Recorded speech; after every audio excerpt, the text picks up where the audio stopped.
الجندي اللي اتنبأ بحرب 73 بمجرد ما بص في وش السادات قال أنا حاسس إن الرئيس هيحارب. السيد بنداري محمد سالم كان موقع خدمته في عمارة من عمارات السويس في برج المراقبة، وده لأنه كان متميز في قراية الأرقام باللغة الإنجليزية وتقدير المسافات بكل دقة. كان بيتدرب على جهاز الاتجاهات الدايركتور وآلة تقدير المسافات، وجهاز تاني اسمه ستيريو، وجهاز رؤية ليلي، وتم تدريبه على أعلى مستوى. يعني بالبلدي كده كل مهمته انه يبص في جهاز الاستطلاع ويحدد المسافه اللي ما بيننا وما بين العدو ويبلغ القائد بالضرب فورا. قبل الحرب بحوالي 10 ايام جالهم زياره من السيد الرئيس علشان يطمن على القوات المسلحه، ووقف جنب البطل سيد بنداري وقال له وريني انت بتعمل ايه بالظبط، وكمان انا عايز اشوف بنفسي بالجهاز ده قوات العدو. والسيد البنداري عمال يشرح للرئيس عن عدد مدافع قوات العدو، بس البنداري بيقول انه لاحظ تعبيرات وش السادات اتغيرت بطريقه مش مفهومه. ولما انتهت زياره الرئيس قال البنداري لزمايله انا حاسس ان السادات هيحارب وقريب قوي. بيحكي البطل وبيقول ان العدو كان دايما بيستفزنا بمواقف غير اخلاقيه، زي مثلا اول سبت من كل شهر بيجي اتوبيس سياحي فيه بنات اسرائيليه بيرقصوا ويهرجوا على ارض سيناء باعلامنا المصريه، وده كان بيستفز جنودنا المصريين جدا. وللاسف الجند المصري كان ممنوع يضرب نار عليهم، فكان بيسكت، وسكوته كان بيزود شعله الانتقام في قلبه لحد ما جه وقت الحرب. يوم 6 اكتوبر الساعه 10 صباحا جه جند المراسله ومعاه ظرف مقفول اداه لقائد الكتيبه وقال له ما تفتحش الظرف ده غير الساعه 12 الظهر وتنفذوا الاوامر اللي فيه. فضل قائد الكتيبه ماسك في ايده الظرف المقفول، لكن عينه كانت اقوى من الورق واحساسه بيقول له ان الامر المكتوب ده له علاقه بحرب الكرامه. فتح الظرف في الميعاد واللي حسبه لقاه، جمع الجنود وقال لهم يا رجاله صدرت لنا اوامر اننا هنحارب وهنعبر قناه السويس. هو بيتكلم كانت اول طلعه جويه مصريه بتشق سماء سيناء وبكل قوه. في نفس اللحظه اتحركت كل قواتنا على قلب رجل واحد، كل جندي عارف مكانه وعارف مهمته. والساعه 2:05 بعد الظهر كل القوارب كانت جاهزه ونزلت مياه القناه، وبطلنا السيد البنداري واقف قدام جهاز الاستطلاع كان بيراقب كل حاجه عشان لو شاف قوات العدو جايه علينا يبلغ القائد بالضرب فورا. واتحركت 6 دبابات اسرائيليه متجهين للجبهه. هنا السيد بنداري حدد مسافتها بس ما رضاش يقول للقائد، كل اللي قاله دبابات يا فندم، دبابات يا فندم، دبابات يا فندم. المسافه كام يا بنداري؟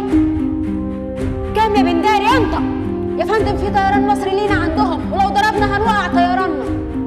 وبعد دقيقة رجع الطيران بتاعنا والبنداري بلغ القائد وقال له اضرب يا فندم، المسافة بقت 6 كيلو. وضرب القائد بمدفعية الكتيبة كلها، وكانت النتيجة تدمير 4 دبابات و2 استخبوا في الجبل. وبدأ عبور المشاة للضفة الثانية، وكان البنداري وكتيبته بيحموا ظهرهم، وكل ما يظهر عنصر للعدو بيتم قذفه مباشرة، لحد ما جه دور البنداري هو وكتيبته لعبور القناة بالقوارب. بيقول بطلنا ان الصعود لخط بارليف كان اسهل بكتير من التدريبات اللي اتدربنا عليها، وده اللي خلى العملية تتم على اكمل وجه. ورفع الجهاز على كتفه كان وزنه حوالي 45 كيلو، ده غير باقي المعدات، لكنه ما حاسش باي تقل من فرحته انه بيعدي عشان يجيب حق بلده. واول ما عبر هو وزمايله سجدوا وباسوا الارض، والقائد قال لهم يلا اتحركوا بسرعه لاننا واقفين على انابيب نابالم وممكن تتفتح وتنفجر فينا في اي لحظه، ودي عباره عن خراطيم نار لو اتفتحت هتحول المكان في لحظه لنار جهنم. والحمد لله ربنا سترها معاهم، وفضلوا ماشيين جوه سيناء حوالي 3 كيلو على رجليهم، وبعدين القائد قال لهم اقعدوا استريحوا شويه على ما نفطر. بس ما كانوش بيتجمعوا مع بعض، كان كل 2 بيفطروا وبيسيبوا مسافه حوالي 30 ل 40 كيلو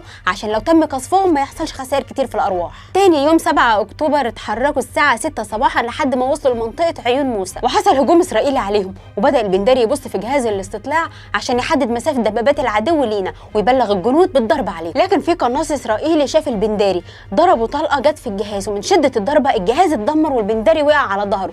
كل زمايله افتكروا انه استشهد. القائد قرب منه لقاه لسه عايش بس بيبكي بحراره، قال له مالك يا بنداري بتبكي كده ليه؟ قال له يا فندم الجهاز اتدمر وانا كده مش عارف احسب المسافه اللي بيننا وبين العدو. قائد الكتيبه قال له ما تزعلش نفسك، خلال ساعتين هيكون معاك جهاز غيره. واتصل بالقياده وبلغهم بخساره الجهاز، وفي اقل من ساعتين جالهم جهاز جديد، وبطلنا كمل مهمته. بيحكي بطلنا عن وقت الحصار ولما كانوا جنودنا متحاصرين من العدو، انقطع عنهم الاكل وكل الدعم، وكانوا جنودنا في حاله نفسيه سيئه صعب تتوصف. كانوا بيشوفوا طيران العدو وفوقيهم بيحدف عليهم ورق مكتوب فيه سلم نفسك يا مصر المصري انت هتموت من الجوع. وكل جندي يقرا ورقه زي دي يصرخ بعلو صوته ويقول الله اكبر، وصوت جنودنا كان اقوى من طلقات الرصاص بترعب العدو. ابطالنا في الوقت ده اتفقوا ان اللي يموت يموت وهو بيقاوم وباصص في وش العدو، وخدوا عهد بينهم بعدم الانسحاب. عشان كده بيقول البنداري ان كل اللي استشهدوا الرصاص كله كان في صدرهم وهم بيواجهوا العدو، محدش فيهم اتضرب في ظهره وهو بيهرب. بدات الامور تهدى وتاخد وضعها الهادي، وكل جنودنا ياخدوا اجازاتهم لاهاليهم وينزلوا بالترتيب. لكن ما كانش كل جنودنا بينزلوا اجازاتهم، وخصوصا اللي مهمتهم خطيره زي البنداري. كان من اواخر الناس اللي نزلوا اجازه، ودي ليها قصه تانية خالص هحكيها لكم باختصار. السيد بنداري كان ليه اخ مجند برضه، لما نزل اجازه اهله وجيرانه سالوه اخوك فين، بس ما كانش عارف مكانه. عدى وقت والبنداري برضه ما نزلش، لدرجه ان اهله فقدوا الامل وبقى يقروا الفاتحه على روحه واعتبروه شهيد، لحد ما جه وقت اجازه البطل ونزل لاهله وكان الوقت ليل. وصل لحد بيتهم وخبط، وسمع صوت والدته وهي بتقول مين اللي بيخبط. ما قدرش يرد عليها، وكأنه صوته اتحبس بين ضلوعه، وكل اللي عليه انه يخبط وبس. وامه تكرر السؤال وتقول مين اللي بيخبط، لحد ما فتحت وشافت ابنها السيد بنداري قدام عينيها بيحكي وبيقول اترميت في حضنها، وكأن حضنها بيشيل من جوايا وجع الايام وصعوبتها في الحرب. وابوه اول لما شافه فضل يقلب في جسمه وكأنه بيتاكد ان ابنه ما فيهوش اي اصابه. مشاعر كتير صعبه تتوصف حصلت جوه كل بيت من بيوت ابطالنا. كان كل جندي بيرجع من الحرب بيشوف يافطه كبيره مكتوبه باسمه في الشارع، وكان فرح وزغارات واحتفال بالرجوع وبالنصر. حاله من الانتصار كانت في الشارع المصري خلقوها الابطال. دلوقتي دورنا احنا نكمل الانتصار لبلدنا، ويا ريت كلنا نتعاهد سوا ونكتب في الكومنتات العهد ده. بلدنا مهما كان وضعها هنقف في ظهرها. تحية ليكم ولكل أبطال الشعب المصري العظيم.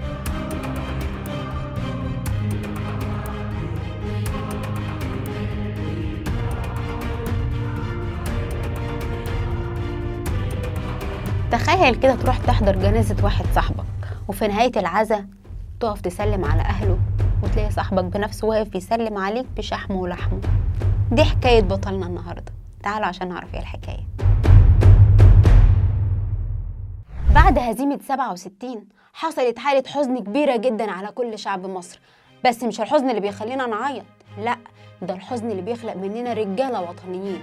وده اللي حصل مع الشاب جاد الكريم نصر هو وزمايله. وقاموا الشباب خدوا بعض هيلا بيلا وراحوا على الكليات العسكرية، واخدوا تدريبات شاقة جدا، لان هم كان عندهم حاجة من الاتنين، يا الاستشهاد يا النصر، مفيش اختيار تاني. وبدأت حرب أكتوبر، وكان بطلنا من الطيارين اللي طلعوا بأول ضربة جوية اللي كان ليها فضل كبير في تحقيق عنصر المفاجأة، وبالفعل حقق بطلنا الأهداف المطلوبة منه. وبعد يومين تم تكليفه هو وزمايله بمهمة صعبة جدا، وهي تدمير كل معدات إسرائيل على عمق 40 كيلو جوه سيناء. وحضروا نفسهم لتنفيذ العملية، لكن بعد ما وصلوا لنقطة الهدف ما لقوش الهدف نفسه، وبكده العملية تبقى فشلت.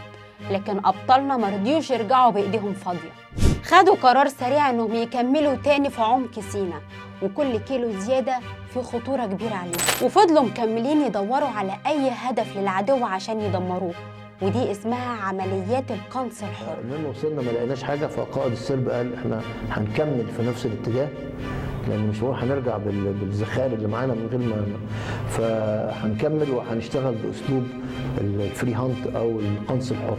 يعني البطل المصري ماشي وهو ورزقه، وكالعاده جنودنا المصريين ماشيين ورزقهم بيجيلهم تحت رجليهم، ويلاقوا الابطال في طريقهم اكبر محطه تشويش اسرائيليه، يعني كان بالنسبه لهم كنز. طبعا الموضوع شعشع في دماغ ابطالنا، وفورا ضربوا المحطه ودمروها تماما، ونجحوا ابطالنا في تحويل المكان لبركان نار. وطبعا الكلام ده جنن اسرائيل وخلاهم في حاله شلل تام، خصوصا ان الجيش المصري لسه محقق من يومين انتصار 6 اكتوبر العظيم. انفعلت القيادات الاسرائيليه واتحركت بكل عنف بطياراتها، وهي طيارات الفانتوم، لدرجه انهم خرجوا ب4 طيارات فانتوم ورا الطيارات المصريه علشان ينتقموا منهم ويدمروهم، على اساس انهم بياخدوا بطارهم. وحصل اشتباكات عنيفه جدا، والمصريين وقعوا طياره فانتوم للاسرائيليين، ودي كانت خسائر كبيره جدا ليهم، خصوصا انها كانت اول طياره فانتوم تقع على ايد المصريين. عارفين المثل اللي بيقول طلع ياخد بالطار رجع بالعار؟ اهو ده اللي حصل مع العدو بالظبط.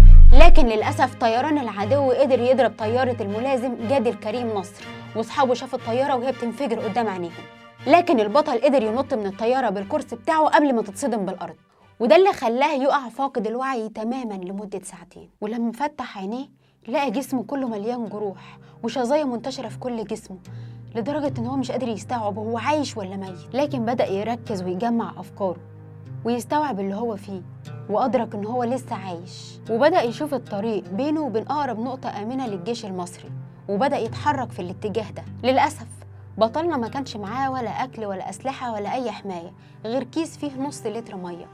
اللي بكلمكم عليه ده شاب عنده 21 سنة ومرمي بين الحياة والموت جوه منطقة كلها خطر، وعشان يقدر يرجع بالسلامة شاف رحلة عذاب شاقة جدا مسافتها 50 كيلو.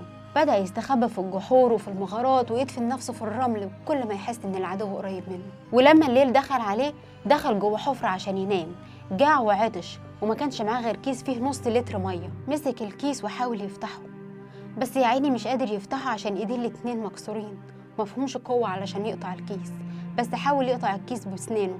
بات ليلة كاملة مستني طلوع الشمس لأنه خاف يمشي بالليل ويتوه. كنت حاسس ان انا لسه قوي برغم اصاباتي، وبرغم ان كان عندي شظايا بقى في كل حته خاصه في ظهري، كنت بنزف دم من كل حته، لكن كنت لسه حاسس ان انا قوي، شاب عندي 21 سنه. وفضلت رحلة البطل ده 48 ساعة لغاية ما بدأ يظهر قدام القوات المصرية، وفرح قوي ان هو رجع بالسلامة. بس الجنود المصريين شكوا في امره وخافوا لا يكون ده كمين معمول لهم، وخدوا قرار انهم يضربوه بالنار. والبطل بتاعنا فضل يصرخ بعلو صوته ويقول لهم انا مصري، الله اكبر الله اكبر. بس الجنود بتوعنا مش قادرين يستوعبوا غصب عنهم، ما هم ياما شافوا، وممكن غلطة صغيرة تخسرهم ارواح كتيرة، فكان الصح في الوقت ده هو الضرب بالنار. وسمع البطل بتاعنا صوت الأسلحة وهي بتتجهز عشان تضربه بالنار، بدأ يحبط، بس سمع القائد بتاعهم بيقول لهم استنوا ونده عليه. البطل قال للقائد أنا طيار مصري، طيارتي انفجرت من يومين وأنا بقوم بعملية جوه عمق سيناء. القائد قال له أنت من السرب اللي كان بيقوم بعملية تدمير محطة التشويش الإسرائيلية؟ قال له أيوة أنا يا فندم. راح القائد أمر الجنود إنهم يشيلوا البطل، راحوا شالوه في الحال على أكتافهم، وفي اللحظة دي البطل ارتاح لما لقى نفسه مرفوع على أكتاف ولاد بلده. خدوه على خيمة الإسعافات في المعسكر، لكن الدكتور لما شاف حالته قال لازم يتنقل للمستشفى حالا، خصوصا إنه نزف كمية كبيرة من الدم وجسمه كان مليان جروح. المشكلة إن ما كانش فيه غير عربية واحدة بس في المعسكر كله، وكانت محملة بالذخيرة رايحة لقوات نفسينا عشان الاشتباكات اللي بتحصل مع العدو، فكانوا محتاجين الذخيرة دي. يعني بقت حياة الشاب ده في كفة وحياة جنود كتير تاني في كفة تانية. ففضل البطل مستني أي عربية تانية تيجي تنقله لأي مستشفى. هو بيحكي إن كل الضباط والعساكر سابوا له أكلهم والعصاير بتاعتهم علشان يقدر يسترد صحته، وفضل قاعد مستني لحد ما جه بالصدفة المشير أحمد بدوي بالدبابة الخاصة بتاعته، وسأل هو في إيه ومين ده؟ رد الضابط وقال له ده الطيار اللي اتبلغنا ان هو استشهد في تدمير محطة التشويش بتاعت اسرائيل، والمفروض انه يتنقل دلوقتي للمستشفى، واحنا ما عندناش غير عربية واحدة بس اللي عليها الذخيرة اللي رايحة للجنود. هنا صرح المشير احمد بدوي وقال له هو اهم من الذخيرة. انتوا عارفين يعني ايه طيار؟ يعني من غير الطيران ما كناش قدرنا نتحرك خطوة واحدة جوه سيناء. لكن سيادة المشير قرر ياخد البطل معاه على الدبابة الخاصة ويوصله لغاية المستشفى، وطول الطريق يأكله ويقول له حمد لله على السلامة يا بطل. ودخل البطل المستشفى واتعامل معاه كل الاسعافات اللازمه وقام بالسلامه. اجمعوا كلهم على ان انا شهيد، وما كانش عندي فرصه ان انا انط، ارتفاع واطي وسرعه عاليه، وهم شافوا الطياره بعينيهم وهي بترتطم بالارض بجناحها وشريط من النار وانفجر. اي حد لو مر بتجربه قاسيه زي دي هيحرم ان هو يركب طيران تاني او يدخل في الجيش كمان. لكن بطلنا رجع للسما من جديد وفضل يتدرج في الرتب العسكريه لحد ما وصل لرتبه اللواء جاد الكريم نصر. كده حكايه بطلنا انتهت النهارده، وطالما بنتكلم عن ابطال يبقى الحكايات ما بتنتهيش. تحيه لكل ابطال مصر.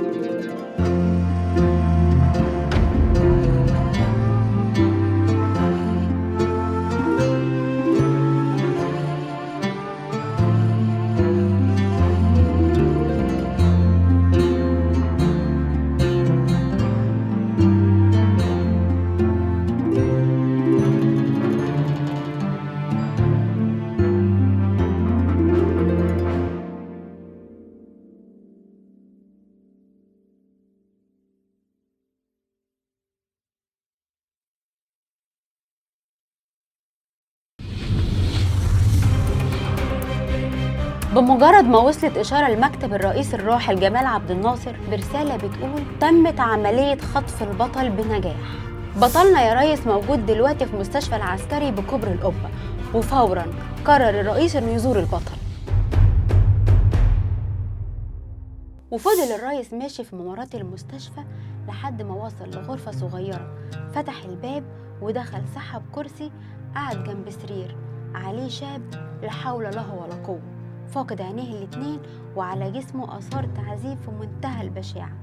مسك الكارنيه ولقاه الجندي محمد مهران. الرئيس جمال عبد الناصر طبطب على كتف الشاب وقال له حمد لله على السلامة يا بطل. ودي كانت لمسة القوة والدعم النفسي اللي خلت مهران يقوم تاني ويستعيد قوته رغم جسمه ممزق. وبدأ مهران يحكي قصته. وانا قاعد في السرير لقيت خطوات جايه ناحيه الحجره، وداخلين على الحجره في المقدمه لقيت اللي بيقول لي بطلنا هنا يا اولاد صوته. قلت له مين؟ جمال عبد الناصر. قال لي ايوه حبيبي. بطلنا اللي تولى القياده وهو عنده 18 سنه، وكلف هو وزمايله بحمايه منطقه الجميل ومطار بورسعيد، لان وقتها طيارات العدو كانت بتقصف قنابل ونابالم، وكانوا ابطالنا بيعرفوا يتعاملوا كويس جدا بالرشاشات والبنادق. وفي يوم قامت غارة شرسة جدا في بورسعيد، وطيارات العدو نزلت دفعة من المظلات البريطانية اللي معاهم أسلحة بتتفوق علينا بكتير، لكن شباب مصر رجالة ما بيهمهمش أي حاجة، وبدل ما يهربوا وقفوا قصادهم وقاوموا، وقامت المعركة القوية وعرفوا يتعاملوا معاهم كويس. ومن سوء حظ البطل بتاعنا إنه اتصاب برصاصة وقعته مغمى عليه، وللأسف تم أسره. ولما البطل بتاعنا بدأ يفوق لقى نفسه في محاكمة بريطانية واللي حواليه كلهم قادة انجليز. بعد ما شبعوا فيا ضرب شالوني نقلوني داخل مطار بورسعيد. شكلت لي محكمة عسكرية بريطانية وقالوا له اختار اللي يناسبك، لا تجاوب على أسئلتنا يا إما تستحمل اللي هيجرالك. فالبطل بكل بساطة قال لهم انتوا عايزين مني ايه بالظبط؟ قالوا له عايزين نعرف معلومات عن مصر وعن بورسعيد، المقاتلين عددهم كام، أماكنهم فين، نوع السلاح بتاعهم، شوية أسرار خطيرة عن الجيش. والبطل لما حس بكده قال لهم أنا ما أعرفش حاجة. هنا قام القائد بكل عصبية وقال له أنت لو مش هتجاوب على الأسئلة بتاعتنا هيكون التمن نور عينيك. قام البطل معلي صوته على صوت القائد وقال له أنا ما أعرفش حاجة. وفجأة الدنيا ضلمت خالص، ولما مهران فتح عينيه لقى نفسه في مستشفى القوات البريطانية في قبرص، وهناك لقى 4 أفراد في استقباله كل مهمتهم تعذيبه بجميع البرامج الحديثة للتعذيب. وما بين كل برنامج تعذيب والتاني يجي دكتور ويقول له اتكلم يا ابني وارحم نفسك من العذاب ده. كان الدكتور ياخده على جنب ويقول له انا وسيط ما بينك وما بين القيادة البريطانية، وأمروني ان انا اشيل عينك الاتنين. قال لي تتمنى تكون أعمى؟ مفيش إنسان في الدنيا يتمنى يكون أعمى. فانت اتكلم واشيل عين واحدة واسيب لك عين تعيش بيها. كل اللي عايزينه منك انك تقول ان شعب بورسعيد مبسوط بالقيادة البريطانية، وان كل الشعب المصري بيكره عبد الناصر والقيادة المصرية. البطل بتاعنا بصله كده وقال له انا استحالة اقول كلام زي ده، لان الكلام ده كذب وافتراء. خرج الدكتور ورجعوا ال3 التانيين يكملوا برامج التعذيب لحد ما تعب خالص وكله توقع انه خلاص هيموت. راح رفع ايده وصرخ وقال انا هتكلم. راحت الدنيا كلها مقلوبه وتوقف التعذيب، حطوه على سرير نضيف، مسحوا كل اثار التعذيب من عليه وبقى يقتلوه ويكرموه، والمعامله اتغيرت خالص. وجت كاميرات التلفزيون اشتغلت وبدأ مهران يتكلم. وقال مهران تعيش مصر حرة كريمة، يحيى عبد الناصر، سنهزمكم ونقتلكم. وختم كلامه بالتحية العسكرية. هو قال كده والدنيا اتقلبت وكله بقى بيخبط في بعضه، المصورين على المخرجين على الكاميرات والدكاترة والقائد اللي عمال يصرخ ويقول طفوا الكاميرات طفوا الكاميرات. وهنا القائد البريطاني الأعلى مسك مهران من صدره وقال له أنا هخليك عبرة لكل المصريين. وربطوا مهران بسلاسل حديد وبدأ يضربوا فيه بمنتهى الوحشية، وجسمه كان بيتنفض من شدة التعذيب، وادوا أمر بتصفية عينيه الاتنين. وقام العدو بنقل محمد مهران من بريطانيا لبورسعيد. وبمجرد معرفة السيد كمال رفعت أحد الضباط الأحرار بوصول البطل مع جنود العدو بمقر القيادة البريطانية ببورسعيد، وتم وضع خطة لخطف البطل من وسطهم، ونجحت العملية ونقلوا البطل لمستشفى كوبري القبة في القاهرة. ولما الرئيس عبد الناصر عرف قرر انه يزور البطل في المستشفى وقال له عايزك تقول لي بقى تفاصيل القصة كاملة يا بطل. وبدأ البطل يحكي كل حاجة للرئيس بالتفاصيل. وعند جملة القائد البريطاني لما قال له أنا هخليك عبرة لكل المصريين، ضحك عبد الناصر وقال له غباء شديد من العدو، انت بقيت بطل وقدوة ومثال لكل المصريين. ولحد هنا وانتهت حكايتنا، بس طالما بنتكلم عن أبطال مصريين يبقى حكايتنا ما بتنتهيش. ألف سلام وتحية لكل أبطالنا.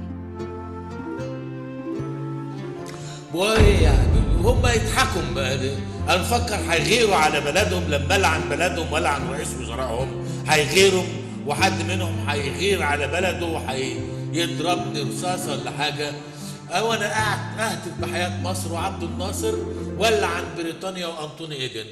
بقوا يعذبوني بطريقه تانية بقى وانا في السرير. انا نفسي في معلقه، في نقطه ميه في بقي، اطلب ميه، يجيبوا لي قطنه مبلوله ميه. ده بعد ما خدوا عينيا يجيبوا لي قطنه مبلوله ميه، يعملوا لي كده كده على داني كده، انا اقوم كده عشان ابتدى ضرب عنيف جدا جدا عليا من المدفعيه بتاعتنا. اكتر من 3000 مدفع مصري بيضرب موقع الجزيره. هنتكلم عن بطل مصري كان بيضرب عليه نار من الأعداء ومن زمايله في وقت واحد. تعالوا نشوف ايه حكايته.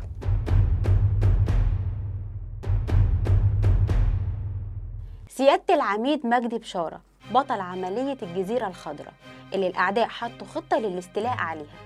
سيادة العميد قال إن الأعداء عملوا 3 حاجات في منتهى الغباء، وهي دي اللي كشفت خطتهم. أول حاجة، استطلعوا موقع الجزيرة بطيران منخفض قبل العملية ب3 أيام. تاني حاجة، ادوا بعض إشارات وهمية على شفرة قديمة الجيش بتاعنا عارفها. الحاجة الثالثة إن يوم الهجوم نفسه جهاز الرادار بتاع الجيش بتاعنا رصد هبوط من 40 ل 50 طيارة. سيادة العميد توقع إن الطيارات دي كانت بتنزل المعدات بتاعتها لتنفيذ العملية. الموقع ده كان عبارة عن كتلة صخرية حادة صعب الطلوع ليه، وعشان يستولوا عليه كان لازم يدمروه. يعني باختصار كده العملية دي صعبة جدا عليهم، وعشان ينفذوها كان لازم يستعينوا بقوات صاعقة خاصة. وعشان كده سافروا أمريكا، أخدوا كتيبة صاعقة بحرية اللي هم المارينز، أعلى مستوى كفاءة قتالية وبدنية، وقعدوا 3 شهور في أمريكا بيتدربوا على ماكيت مشابه للموقع بتاعنا. اخدوا كتيبه مارينز وسريه صعق ضفادع بشريه ودوهم امريكا، قعدوا 3 شهور يدربوهم على موقع مشابه في امريكا. وحددوا ساعة الصفر في اللحظة اللي رائد الفضاء الأول نيل أرمسترونج حط رجله لأول مرة على سطح القمر. ومن سوء حظ سيادة العميد إنه ما كانش معاه غير 65 جندي عادي، لا هو مظلات ولا ليه في الحرب، وبتهاجم من قوات صاعقة خاصة. سيادة العميد بسرعة قدر موقفه وبعت للموقع 30 راجل يدعموا الجزيرة، وبعت معاهم قنابل يدوية وذخيرة استعدادا لأي هجوم مفاجئ. وعمل تنسيق تعاون شخصي ما بينه وما بين قائد مشاه جنبه، أخد منه 4 قواذف لهب عبارة عن تانك بيتعلق على الظهر في خرطوم وبندقية الضربة منه تسيح حديد الدبابة، ما بالك بقى الأفراد. ورغم كل التحضيرات دي لكن سيادة العميد ما اكتفاش. القاعدة البحرية كان فيها صديق لسيادة العميد اسمه الرائد صلاح، قال له موقع الجزيرة النهاردة هيتهاجم، فعايز جماعة من عندك من اللي بيرموا عبوات ناسفة في المية عشان لو في ضفادع بشرية تتدمر. والساعة 12 إلى 5 بالليل قائد الموقع اتصل بسيادة العميد وقال له أنا حاسس بحاجة غريبة بتتحرك في المية. سيادة العميد اداله أمر بفتح النيران بمجرد ما يلمح ضفادع بشرية أو أي حد يقرب من الموقع. وعلى فكرة سيادة العميد استحدث الحاجات دي بدون أوامر من حد. قلت له لو شفت اي حد من الضفادع البشريه او اي حد خرج من الميه بيحاول اي حاجه افتح النيران على طول وابدا المعركه. بعدها ب5 دقائق بس بلغني انا مشتبك مع ضفادع بشريه. وفعلا تم الاشتباك مع ضفادع بشريه وكان عددهم 2، واتفتحت النيران والاسرائيليين منتشرين حوالين الموقع. على فكره اليهود ما كانوش عايزين يعملوا كده، كان عايزين يتسللوا بهدوء ويقلبوها مذبحه من سكان، واتقلبت من هجوم صامت لهجوم صاخب. القوات الاسرائيليه كانت منتشره على مراكب ولانشات وكان عليها مدافع هاون، وكان معاهم مدافع وبيستخدموا القنابل المضيئه، الضربه منها تخلي ارض المعركه ضوء. والقوه اللي مع سياده العميد مش قوه اشتباك، واللي بيهاجموهم قوات صاعقه خاصه واجبهم القتال وبس. سيادة العميد بيقولوا بدون مبالغة كانوا بيتهاجموا من حوالي 700 ل 800 فرد إسرائيلي قصاد القوات بتاعتنا اللي هم ال 65 جندي الغير مؤهل للحرب و5 ضباط. والذخائر بتاعتنا بدأت تخلص مننا ومن القوات الإسرائيلية كمان. الملازم أول محمد سعيد استشهد وقائد الموقع اتصاب، وقتها طلب نجدة من سيادة العميد ومفيش نجدة كافية، كان في موقع في السويس لأنه كان بيقود 5 مواقع ومن ضمنهم الجزيرة الخضراء. سيادة العميد طلب نجدة من قائد الجيش الثالث وكان اللواء أركان حرب محمد فايق البوريني. وافق على طلبه وبعت له لانش عليه 45 راجل بتوع الصعقة، وبمجرد ما اللانش اتحرك وبقى في عرض البحر بحوالي 400 ل 500 متر، القوات الإسرائيلية البحرية ضربوا عليهم نار وكل اللي على اللانش استشهد. قائد الموقع بقى يصرخ لسيادة العميد ويقول له موقع الجزيرة هيقع، وسيادة العميد حس انه هيبقى عار علينا لو الجزيرة دي اتاخدت مننا. وطلب نجدة تاني من قائد الجيش التالت، وقائد الجيش قالها له صراحة انا مش هقدر ابعت لك نجدة تاني، اللانش اللي بعته لك عليه 45 راجل راحوا مني، فانت بقى تعمل ايه؟ تحارب لاخر راجل واخر طلقة. قائد الجيش قالها لي بصراحه كده، قال لي مستحيل ابعت حد تاني، اللانش اللي انا طلعته مات فيه 45 واحد، فانتوا حاربوا بالامكانيات اللي عندكم، حاربوا لاخر راجل واخر طلقه. ال5 ضباط اللي معانا 2 مصابين و3 استشهدوا، وخسائر في الارواح وصلوا ل30 فرد. سيادة العميد كان عنده حالة من الإصرار إنه يحافظ على الأرض دي، لأنه هيبقى عار عليه وعلى مصر كلها لو اتاخدت منه. خد قرار صعب جدا إنه ياخد ال30 راجل اللي مجهزهم من الصبح ويطلع على ميناء الأدبية عشان له هناك لانشين بتوعه، وياخدهم ويطلع على موقع الجزيرة.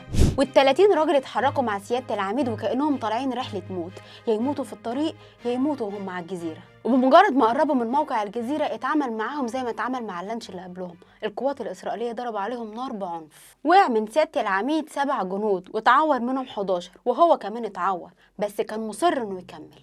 والليلة دي كانت ضلمة كحل، كانوا بيتحركوا على أنوار الانفجارات عشان ما كانش فيه قمر. بمجرد ما قرب من الموقع بتاعنا بحوالي 70 متر اتضرب عليه نار من القوات بتاعتنا، هما كانوا فاكرينه من العدو. وبقت القوات الإسرائيلية والقوات المصرية يضربوا نار على سيادة العميد والجنود اللي معاه، وللأسف وقع مننا 4 جنود تاني وتعور 5، لكنهم وصلوا الجزيرة ووزعوا نفسهم وبدأوا يقاوموا. قوات العدو حست بمقاومة مصرية جديدة، فبدأوا يزودوا جنودهم وبقوا حوالي 1000 جند إسرائيلي قصاد العميد مجدي بشارة وال24 جندي. احتمالية النجاة بالموقع بقت ضعيفة جدا، مفيش ذخيرة، الرشاشات باظت والمدافع عطلانة. سيادة العميد عمل اتصالاته باللاسلكي وبيطلب نجدة، وللأسف مفيش استجابة، الموقع خلاص هيقع يعني هيقع. وهنا سيادة العميد أخذ قرار شبه انتحاري، تعالوا نشوف قال ايه. ادي اوامرك لمدفعيات الجيش الثالث كلها بالكامل اللي في الخليج اللي حواليا تضربني، تضرب موقع الجزيرة باللي فيه عليا وعلى أعدائي، ولا ياخدوش من الموقع، ياخدوه على جثتي. وبعد 10 دقايق سيادة العميد أخذ الأفراد الأحياء اللي معاه ونزل استخبى بيهم في مخبأ، وأكتر من 3000 مدفع مصري بيضرب على الموقع بالكامل. هو كان مقتنع بقراره لأنه عارف إن القوات الإسرائيلية مش هتقبل بأي خسائر.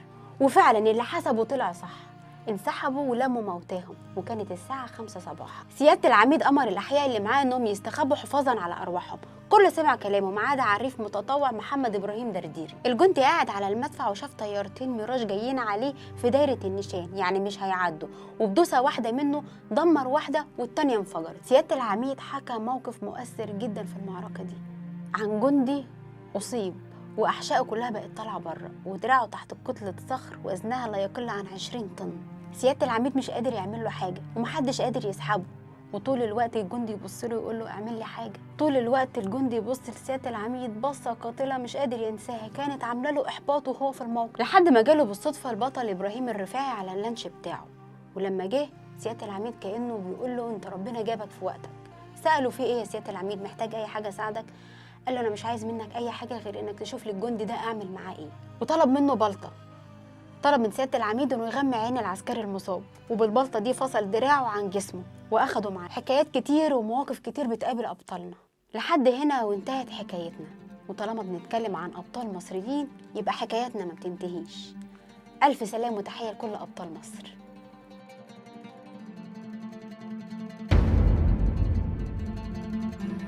وده انا ما اقبلوش، فقلت له يا فندم لو سمحت بعد 10 دقايق من دلوقتي ادي اوامرك لمدفعيات الجيش الثالث كلها بالكامل اللي في الخليج اللي حواليا تضربني، تضرب موقع الجزيرة باللي فيه عليا وعلى اعدائي، ولا ياخدوش من الموقع، ياخدوه على جثتي. قال لي انت مجنون. قلت له لا يا فندم انا مفيش قدامي غير كده، في عند سيادتك حل تاني؟ قال لي لا ما عنديش حل. على مسؤوليتك؟ قلت له على مسؤوليتي.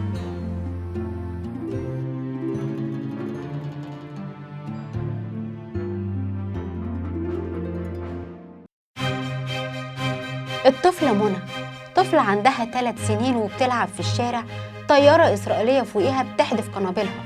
البنت من الخوف بدأت تجري بشكل عشوائي واتخبطت في عمود وراسها نزفت. جريت على عمها وبتبكي له ببراءة وبتقول له الطيارة خبطتني في راسي يا عمو.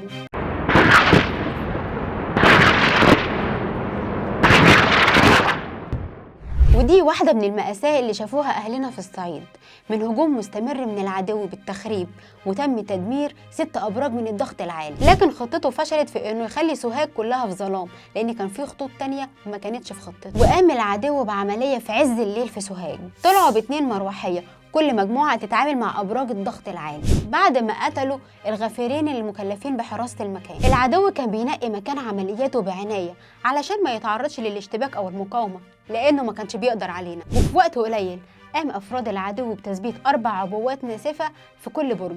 ورغم نجاح العدو في تدمير 6 أبراج إلا إنه لم ينجح في انقطاع التيار الكهربائي، وما انقطعش الكهرباء عن سوهاج كلها، لأن كان في خطوط تانية ما كانتش في الحسبان وكانت منورة سوهاج. ولكن رد عليهم فورا الضابط اللواء علي عثمان ابن سوهاج بدخوله إسرائيل، وتم تدمير كل أبراج الضغط العالي بتاعت إسرائيل، وعيشهم 20 يوم في ظلام تام، جاب لهم توحد. بس ما كانتش دي العملية الوحيدة اللي اتخذ بيها الطار، لأن إسرائيل ما سكتتش وعملت عملية صعبة جدا في أهالينا في الصعيد. وكانوا مجهزين صندوقين كبار فيهم مواد شديدة الانفجار، وقدروا يدخلوا الصعيد في وقت قليل جدا. المقاومة الشعبية لما شافت المروحيتين دول هجموا عليهم بضرب النار. طبعا إسرائيل اتجننت وهي بتهرب، رمت الصناديق بشكل عشوائي، وساعتها استشهد كتير قوي من أهالينا. إسرائيل استخدمت طرق خبيثة جدا، عملوا ألعاب وأقلام فيها متفجرات ورموها في وسط أهالينا البسطة.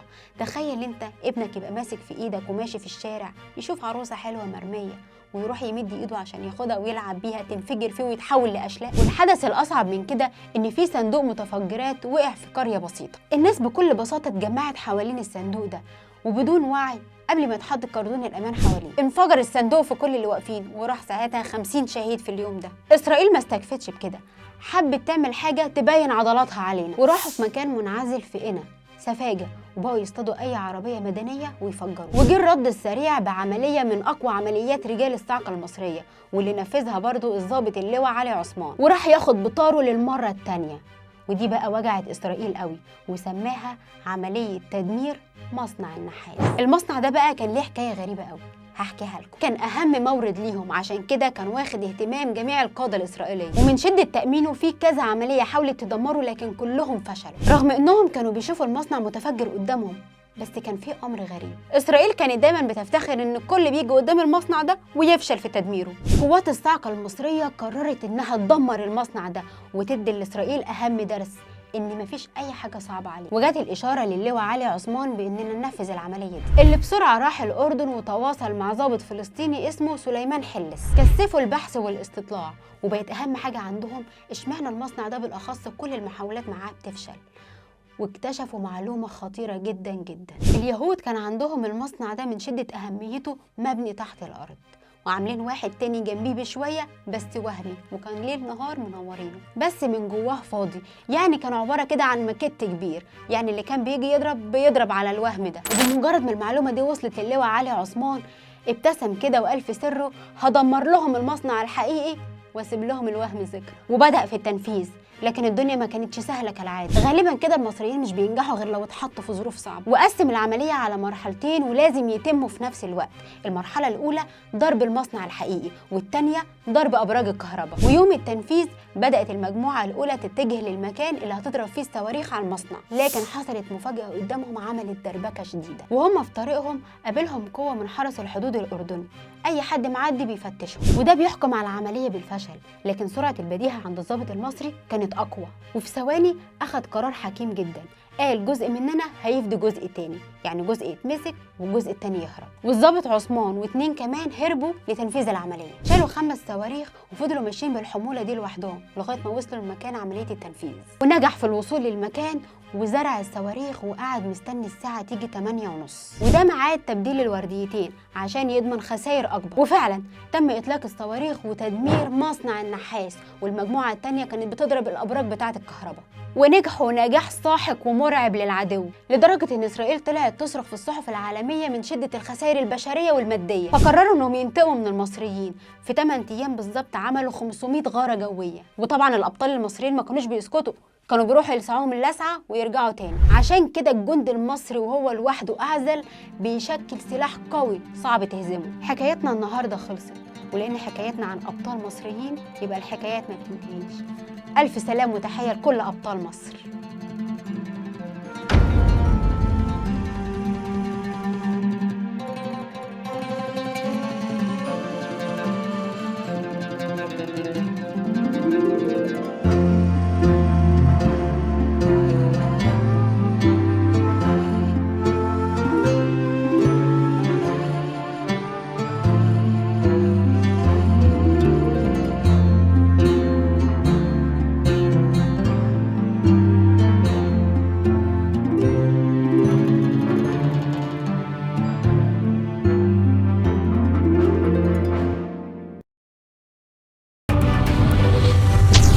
وده اللي خلى القيادة المصرية تتجه لأقوى وأعظم الأسلحة، وهي قوة الجندي المصري المقاتل.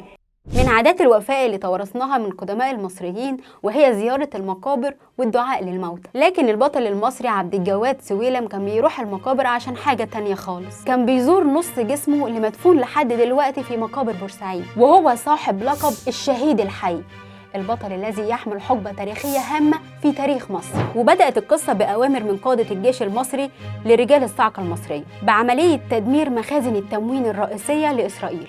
ولأن الفترة دي إسرائيل كانت شادة حيلها علينا شوية، وكنا كل يوم نقوم على جريمة من جرائمهم بتتم في أرض مصر، زي ضرب مدرسة بحر البقر اللي استشهد فيها 30 طفل، وضرب مصنع لعمال غلابة راح ضحيتها 180 عامل مصري، وضرب في حلوان على نجع حمادي يعني ما كناش قادرين نشم نفسنا، فكان لازم يتم الرد عليهم بتدمير مخازنهم كلها. وعلى فكرة قامت قبل كده محاولات من القوات الجوية المصرية بضرب المخازن بالقنابل، لكن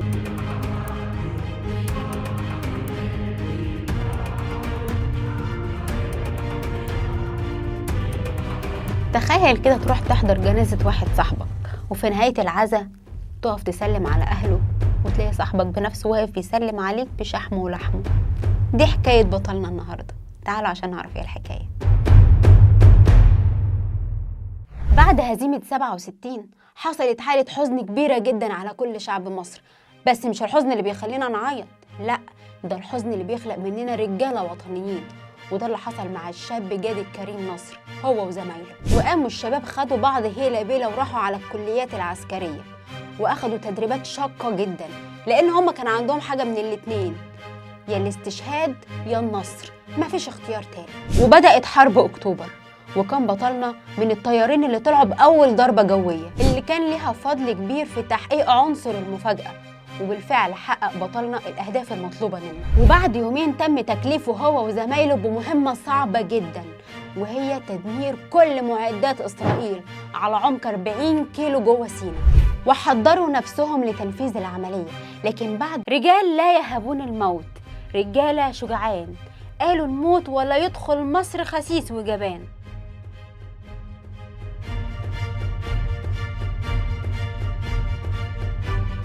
هنتكلم عن مجموعة أبطال مصريين، أبطال سينا المنسي ورجالته، كتيبة 103 صاعقة وكمين مربع البرص. في الأول خليني أقولك ليه مربع البرص اللي كان مستهدف بالشكل ده. أولا عشان موقع الكمين على تبة عالية، وده ميزته إنه بيبقى كاشف كل الطرق ما بين الشيخ زويد ورفح، وكمان انه بيصعب على الارهابيين والمهربين تحركاتهم الدنيئه. ولان مربع البرص المكان الاساسي لقبيله الترابين، ودول كان علاقتهم بالارهابيين سيئه جدا. البيت اللي تم فيه المعركه اسمه بيت راشد، وهو ملك احدى المشايخ لقبيله الترابين اسمه الشيخ راشد. الشيخ راشد عايش فيه هو واسرته، وكان دايما على صراع وشد كتير مع التكفيريين بسبب انهم كانوا بيستخدموا المكان ده للتهريب. وعلى فكره المكان ده مش اول مره يتم استهدافه، سبق وتم استهدافه من تنظيم ولاية سينا، واستشهد فيها ولاد الشيخ راشد و2 من اخواته. قبل معركة البرص بحوالي شهرين تنظيم ولاية سينا عملوا هجمة كبيرة على قبيلة الترابين، وكان غرضهم اغتيال الشيخ سالم لأنه كان متعاون مع القوات المسلحة،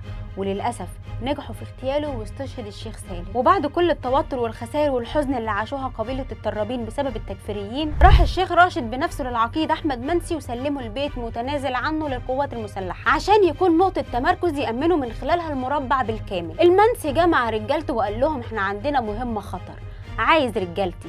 ردوا عليه وقالوا له معاك يا فندم. أكد عليهم تاني وقال لهم احنا رايحين نموت ونموت.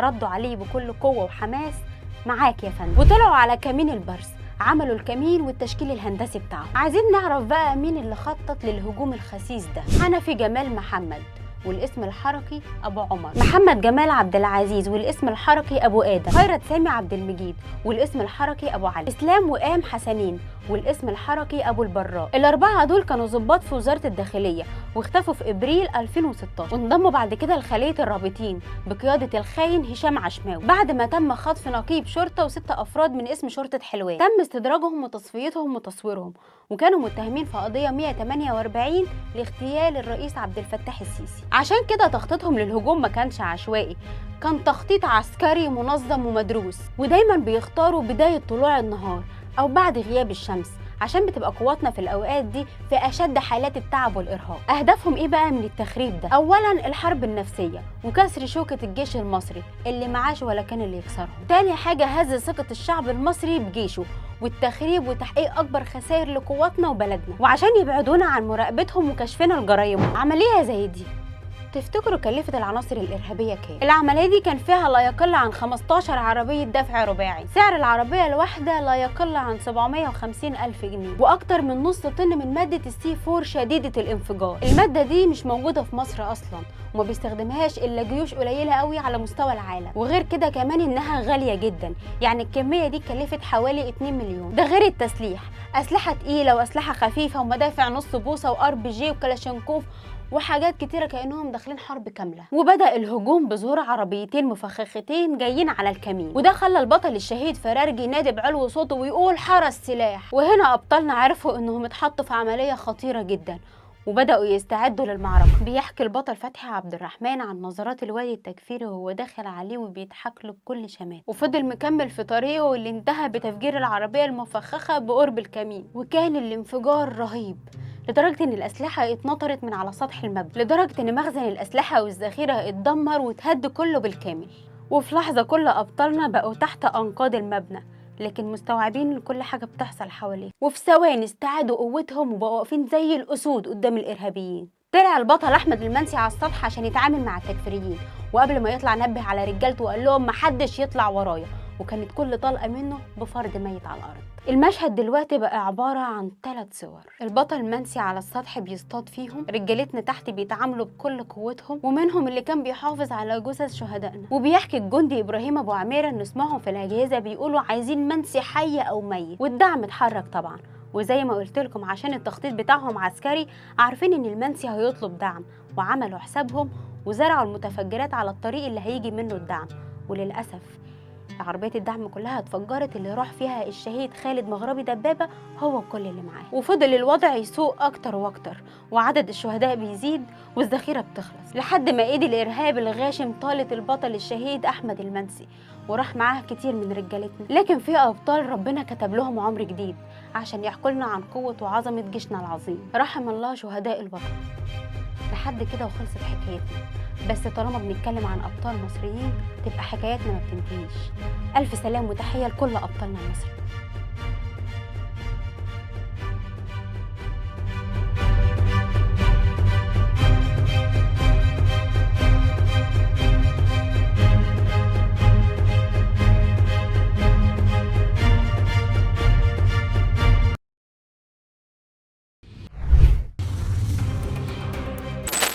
بطل حلقتنا كتب جواب لاخواته البنات عشان يطمنهم، طبق الجواب وحطه في محفظته وبدأ معركته، بس للأسف الجواب اتأخر شوية، وصل لأهله بعد 22 سنة. سيد زكريا خليل، واحد من ولاية صعيد مصر، من قرية البياضية بحضن الجبل، بعد نكسة 67 حزن زي باقي شعب مصر العظيم، وقال إنه مش هيهدى غير بعد ما ياخد بالطار. بدأت حرب 6 أكتوبر، وتاني يوم التحرير العظيم كلف سيد هو وزمايله من رجال الصاعقة بتنفيذ عملية مهمة جدا داخل عمق سيناء، وكانت العملية هي إنهم يمنعوا العدو من الدخول في الممرات، يعني العلاقة ما بين الجيش الإسرائيلي والقوات بتاعته تنقطع تماما. وكان المطلوب من سيد وزمايله إنهم يعطلوا الطريق لمدة 24 ساعة لغاية ما القوات بتاعتنا تعبر لقناة السويس. وبدأوا الرجالة بتوعنا يطلعوا الطيارة اللي هتنقلهم مكان العملية، وبدأوا يحضروا الذخيرة والأسلحة والأكل اللي هيكفيهم على الأقل 24 ساعة. لكن هنا القائد بتاعهم خد باله إن سيد مرضاش ياخد الأكل بتاعه، وخد بدل الأكل ذخيرة. وسألوا القائد، قال له ليه يا سيد ما أخدتش الأكل بتاعك؟ قال له يا فندم أنا ممكن أستحمل الجوع أو العطش، لكن ما استحملش إن العدو يبقى واقف قدامي والذخيرة بتاعتي تخلص، فالوزن اللي أشيله أكل أشيله ذخيرة. وبدأوا الأبطال بتوعنا يخبوا الأسلحة في أماكن مخفية ويناموا على الأرض ويتغطوا بالأعشاب لزيادة التمويه. وفضلوا أبطالنا مستنيين الدبابات بتاعة العدو تمر من الصبح لحد العصر، ومع سماع صوت أول دبابة للعدو تم التعامل معاها بلغم مصري أصيل دمر، وده خلى دبابات العدو تهرب كعادتها لما بتقابل أي مقاومة مصرية. لكن رجال الصاعقة المصرية ما سمحوش بالهروب وفتح عليهم النيران بكل قوة، وسببوا لهم خسائر كتيرة لدرجة إن أي جندي إسرائيلي يظهر من الدبابة بتاعته يقتلوه على طول.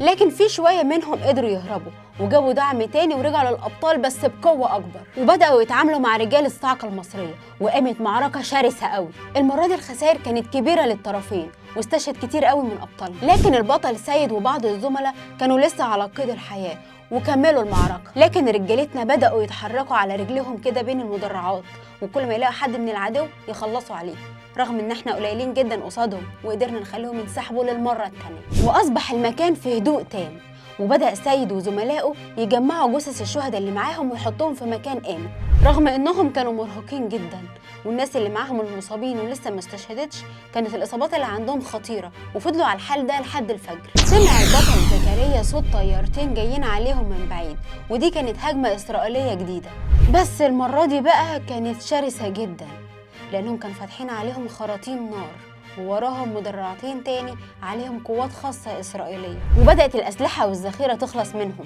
خلوا بالكم احنا بنتكلم عن شباب عمرهم 22 سنة، وكانوا قدام أبطالنا فرصة انهم يهربوا لأن أسلحتهم الذخيرة بتخلص وكمان مصابين بإصابات خطيرة، ولكنهم أصروا انهم يكملوا.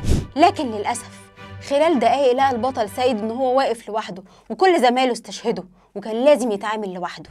وقف ورا صخرة كبيرة وقدر يضرب طيارة من الطيارتين بصاروخه ويفرتكها، وده اللي خلى الطيارة التانية تهرب. وكده سيد بقى واقف قدام مدرعتين عليها قوات إسرائيلية خاصة وهو لوحده، وفي ثواني عمل خطة استراتيجية في منتهى الذكاء، وهو إن عمل أصوات في كل حتة شوية علشان يخدع الإسرائيليين ويعرفهم إن إحنا كتير. وطبعا هم اتخدعوا وبقوا يضربوا نار في أي مكان عشوائي، وهو كان بيتسحب ما بين المدرعات ويقتل القوات الإسرائيلية. وبدأ البطل سيد يتحرك بين المدرعات الإسرائيلية ببطء جدا، وكل ما بيشوف جندي إسرائيلي يقتله يا إما بالرصاص يا إما بسلاح أبيض، ويرجع تاني يستخبى بين الصخور ويعمل أصوات في كل حتة عشان يفضل يخدعهم إن إحنا مش قليلين وإن إحنا كتير. وفضل البطل سيد يقتل فيهم واحد ورا واحد بهدوء وبطء لغاية ما خلص على السرية الإسرائيلية كلها، والمكان فضي تماما. وخرج البطل سيد يتمشى ما بين جثث العدو، وفضل طول الليل يجمع في جثث زمايله ويجمعهم في مكان آمن. لكن كان في جندي إسرائيلي مستخبي ورا صخرة من الخوف، وشاف قدامه البطل سيد فضربه بالنار من ظهره، وقع البطل ميت. الجندي الإسرائيلي اتفاجئ إن مفيش جنود مصريين تاني، وإن كل المعركة دي كانت قدام جندي واحد مصري. راح الجندي الإسرائيلي قرب من البطل سيد، قرب من جثمانه وأخذ منه الأفرول والمحفظة الجلد بتاعته وقدم له التحية العسكرية. وبعد 22 سنة الجندي الإسرائيلي اللي قتل سيد بقى دبلوماسي إسرائيلي في منصب كبير في برلين. وفي ذكرى إحياء 6 أكتوبر المجيدة بيتقدم الدبلوماسي الإسرائيلي للقنصلية المصرية، وهو اللي حكى الحكاية كاملة وسلمنا الأفرول والمحفظة اللي كان فيها الجواب اللي كتبه من 22 سنة. والدبلوماسي الإسرائيلي قال إن البطل سيد زكريا أسد سيناء، وإنه ما كانش عارف إيه اللي خلاه يقدم التحية العسكرية لجثمان هذا البطل، واعترف ببطولته وشجاعته اللي ما شافش زيها أبدا. لحد هنا وانتهت حكاية بطلنا، وطالما بنتكلم عن أبطال مصريين تبقى حكاياتنا ما بتنتهيش. استنونا في حلقة جديدة وحكاية بطل جديد. ألف سلام وتحية لكل أبطال مصر. 10 أبطال دخلوا كهف مهجور سنة 69 وخرجوا منه سنة 84. تعالوا نشوف أكتر قصة غامضة للعمليات العسكرية.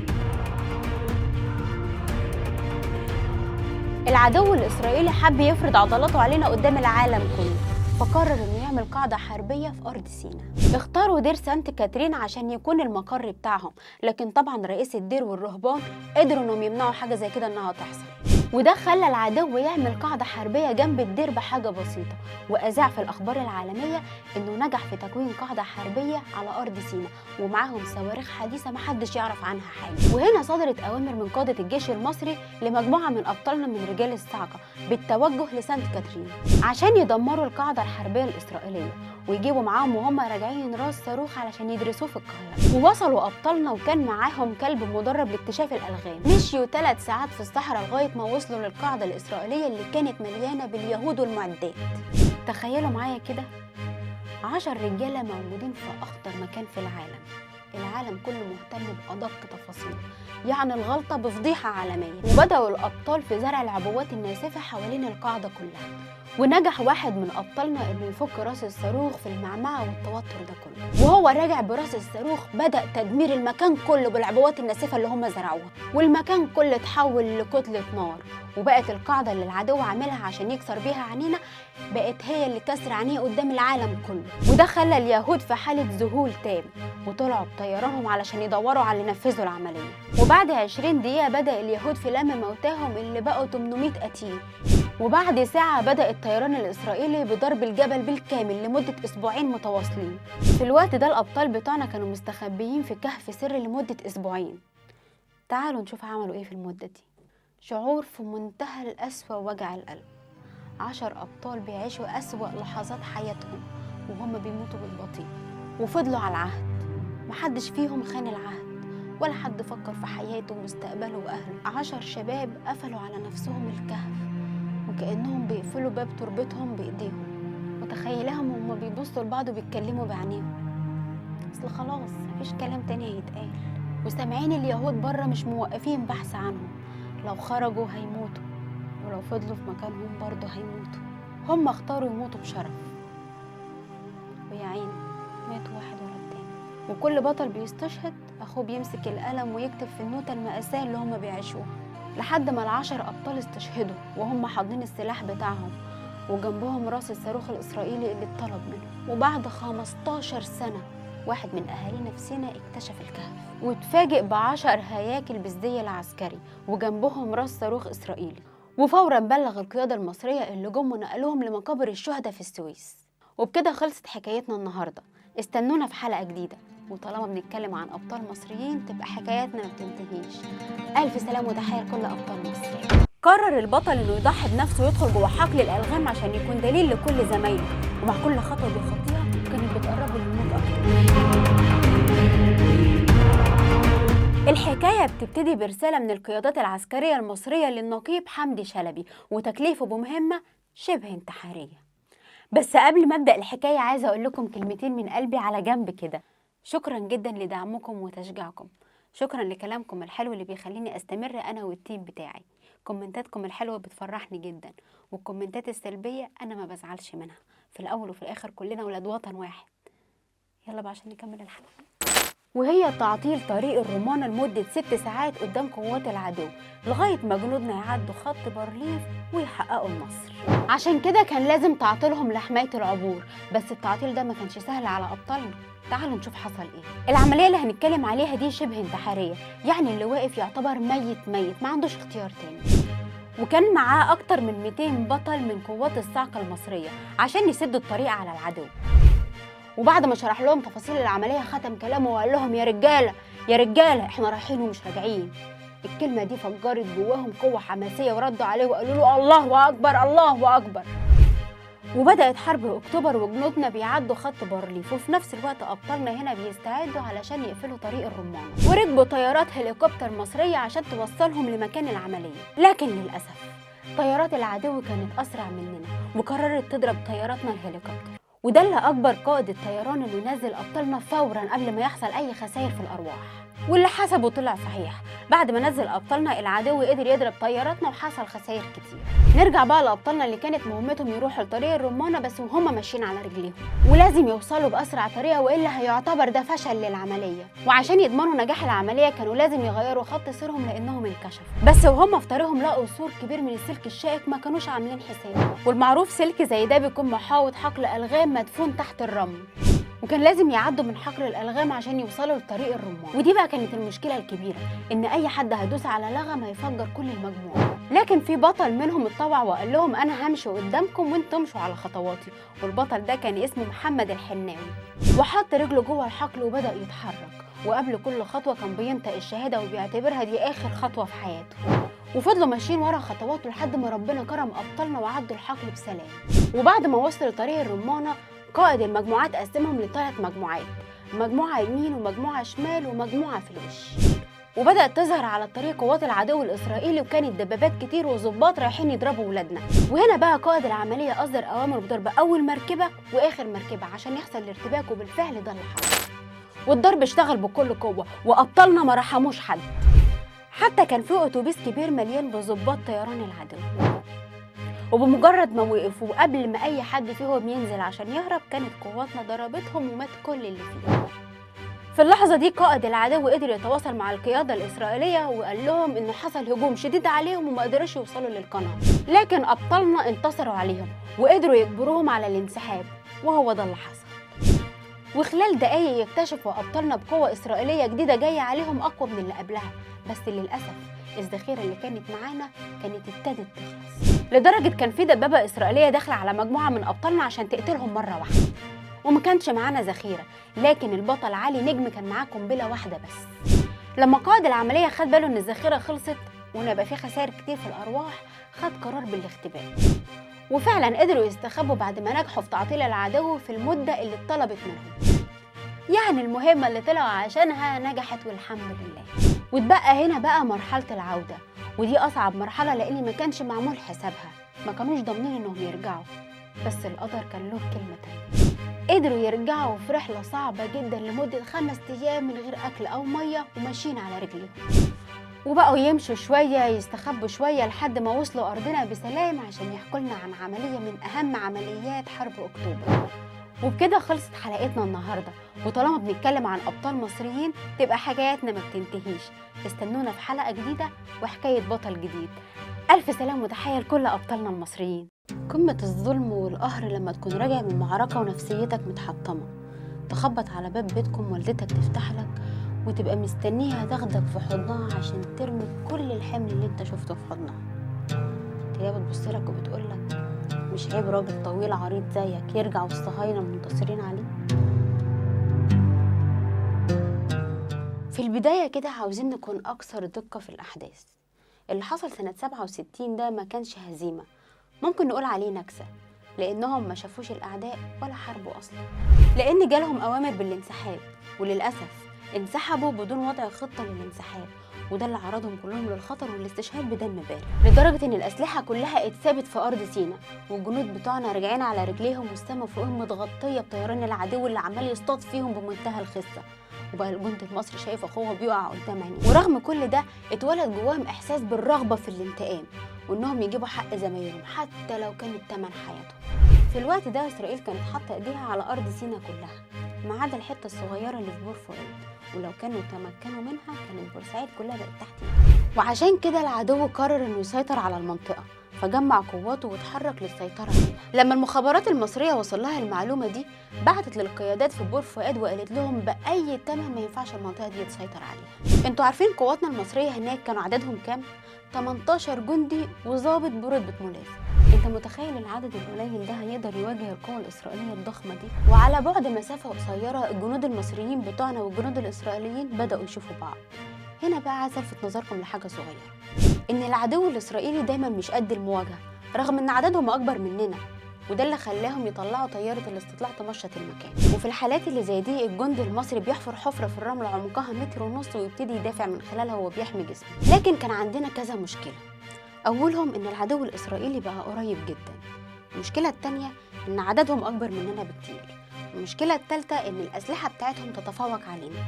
رابع حاجة إن الجنود بتوعنا ما همش أسلحة للحفر عشان يعملوا حفرة الأمان اللي أنا قلت لكم عليها. هنا أبطالنا حفروا لنفسهم حفرة الأمان دي بسكينة البندقية اللي معاهم. بس ربنا كرم جنودنا بحاجة حلوة جدا. بعد ما طيارة العدو عملت الاستطلاع بتاعها ومشيت، جه الدعم بتاعنا عبارة عن مدفع مضاد للدبابات، وكمان اتبعت لهم 6 أبطال مسلحين ببنادق خفيفة، يعني بقى عددهم 24 جندي والملازم فتحي عبد الله. بس الغريب إن العدو الإسرائيلي كان في حالة صمت تام، لكن جنودنا كانوا مستعدين لهم في أي لحظة. وقبل المغرب بدقايق بدأ العدو يضرب نار على جنودنا، بس الوضع كان صعب شوية. قذايف العدو لما كانت بتضرب على جنودنا كانت بتوصل لنا، لكن القذايف بتاعتنا للأسف ما كانتش بتوصل لهم، وده لأن الأسلحة بتاعتهم بتتفوق علينا. وبدأت قوات العدو تقرب أكتر لغاية ما بقت المسافة 800 متر، يعني القوتين بقوا واضحين لبعض تماما. وعلى غفلة أبطالنا بدأوا يستخدموا السلاح المضاد للدبابات اللي العدو ما كانش يعرف إنه وصل لنا. السلاح ده دمر 3 دبابات إسرائيلية، عمل لهم هوس غير طبيعي، ومع ذلك ما بطلوش ضرب علينا. في الوقت ده حصلت حاجة رفعت من معنويات جنودنا. جه اتصال للملازم فتحي من سيادة الرئيس جمال عبد الناصر. المفاجأة إن الرئيس عمل ترقية للمجموعة كلها ومنحهم نقطة الشجاعة، وقبل ما يقفل السكة قال له: إسرائيل ما تدخلش بور فؤاد يا محمد. قال له: تمام يا ريس. قال له: أنا متابع كل اللي بيحصل معاكم يا أبطال وعارف كل التفاصيل. وبعد شوية صوت ضرب النار اتوقف تماما، وجنودنا المصريين سمعوا صوت رجلين بتمشي في الضفة الجانبية، وقالوا بس أكيد الإسرائيليين بيتسللوا ويهجموا مرة واحدة. لكن واحد من القادة شك في موضوع الصوت ده، قال لهم: استنوا ما تضربوش. رمى قذيفة واحدة عشان يشوف رد الفعل، ونزل يعمل بحث في المنطقة دي بنفسه، واكتشف إن العدو زرع أجهزة صوت متسجل عليها أصوات جنود وحركة علشان نتخدع ونخلص الذخائر بتاعتنا في الوهم ده. وده دليل على قوة ذكاء الجند المصري وإن عقله أقوى من أي سلاح.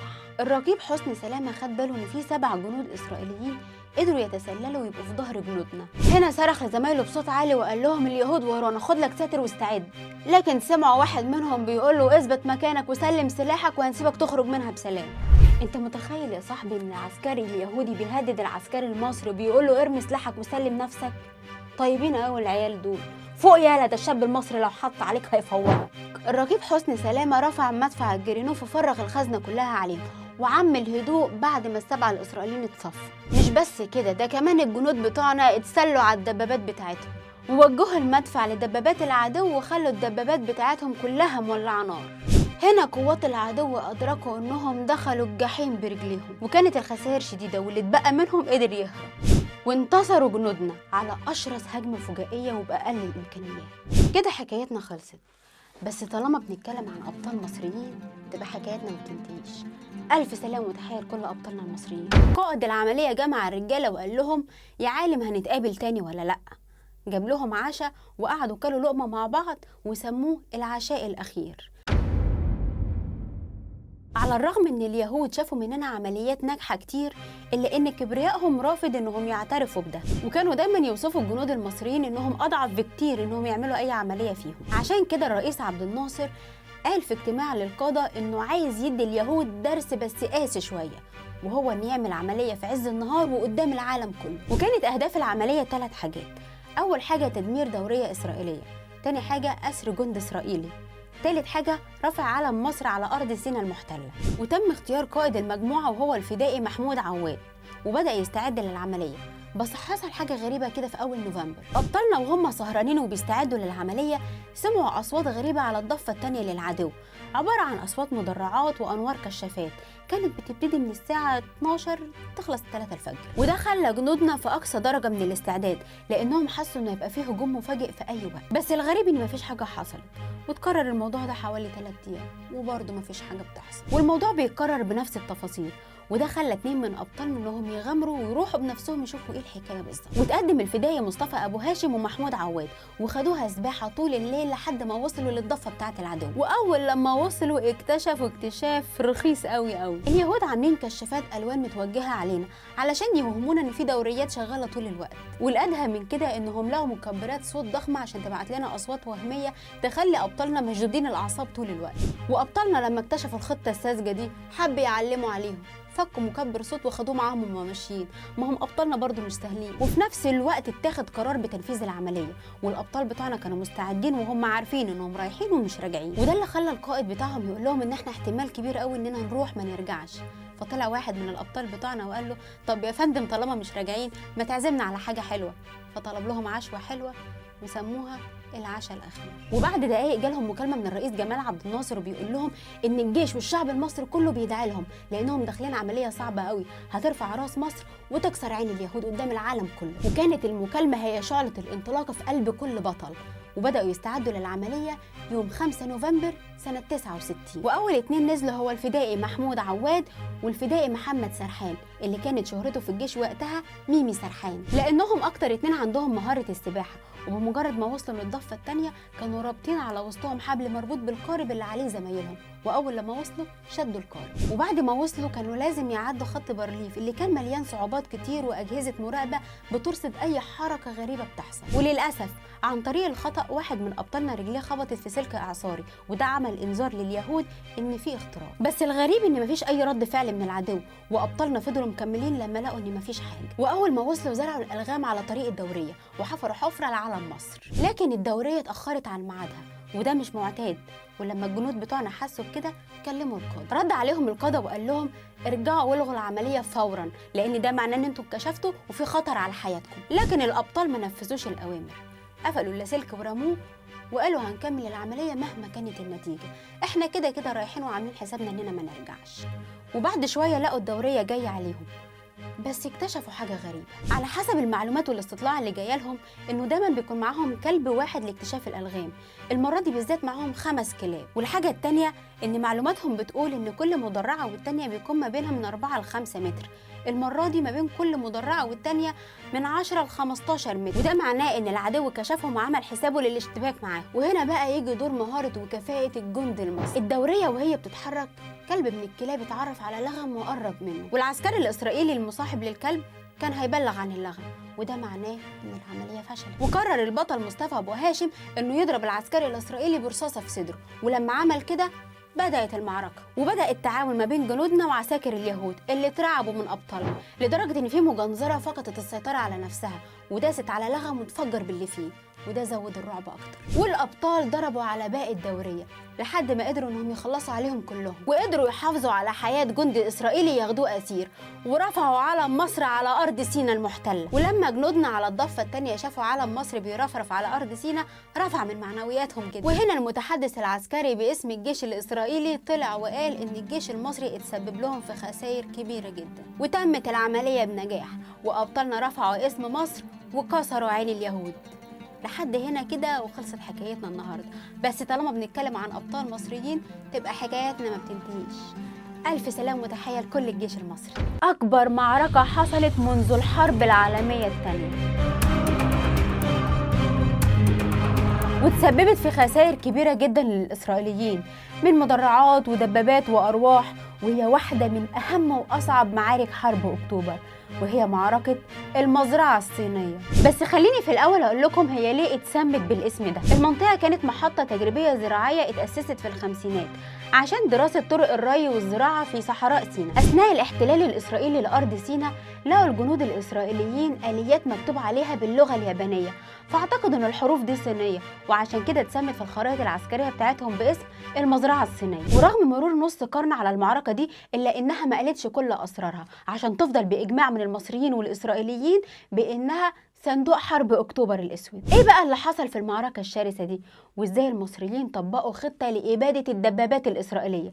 تعالوا نشوف ايه اللي حصل. موقعها كان بين قناة السويس والإسماعيلية، يعني الاستيلاء عليها هيبقى فيه خطورة كبيرة قوي على محافظة الإسماعيلية، غير انها على الطريق المؤدي لبوترتور الاستراتيجي، وعشان كده كان لازم نخرج الإسرائيليين منها. يوم 16 أكتوبر عبرت كتيبة مصرية المانع المائي لقناة السويس في نص ساعة. بدأت مهمتهم الأولى وهي تحرير رؤوس الجسور الأولى وصد الهجمات المضادة الموجهة ليها. وكانت حاصلة الاشتباكات الأولى تدمير 5 دبابات إسرائيلية وعزل أهم نقطة في المنطقة وهي نقطة الديفرسوار. وقبل ما قوات العدو تطور هجومها كانت القوات المصرية بتاعتنا وصلت المزرعة الصينية ودمرت كل قوات العدو اللي عليها. وبدأت تل أبيب التخطيط لاختراق قواتنا المصرية عند المنطقة اللي ما بين الجيشين الثاني والثالث، واتحركت المدرعات الإسرائيلية لقطع خطوط الإمداد للجيش الثالث المصري. معركة المزرعة الصينية اشترك فيها لواء مشاة زائد فرقتين مدرعتين مصرية ضد كتيبة مظلات للجيش الإسرائيلي. الخدعة الخاطئة لما الإسرائيليين خسروا كل الفرص لاسترجاع المزرعة الصينية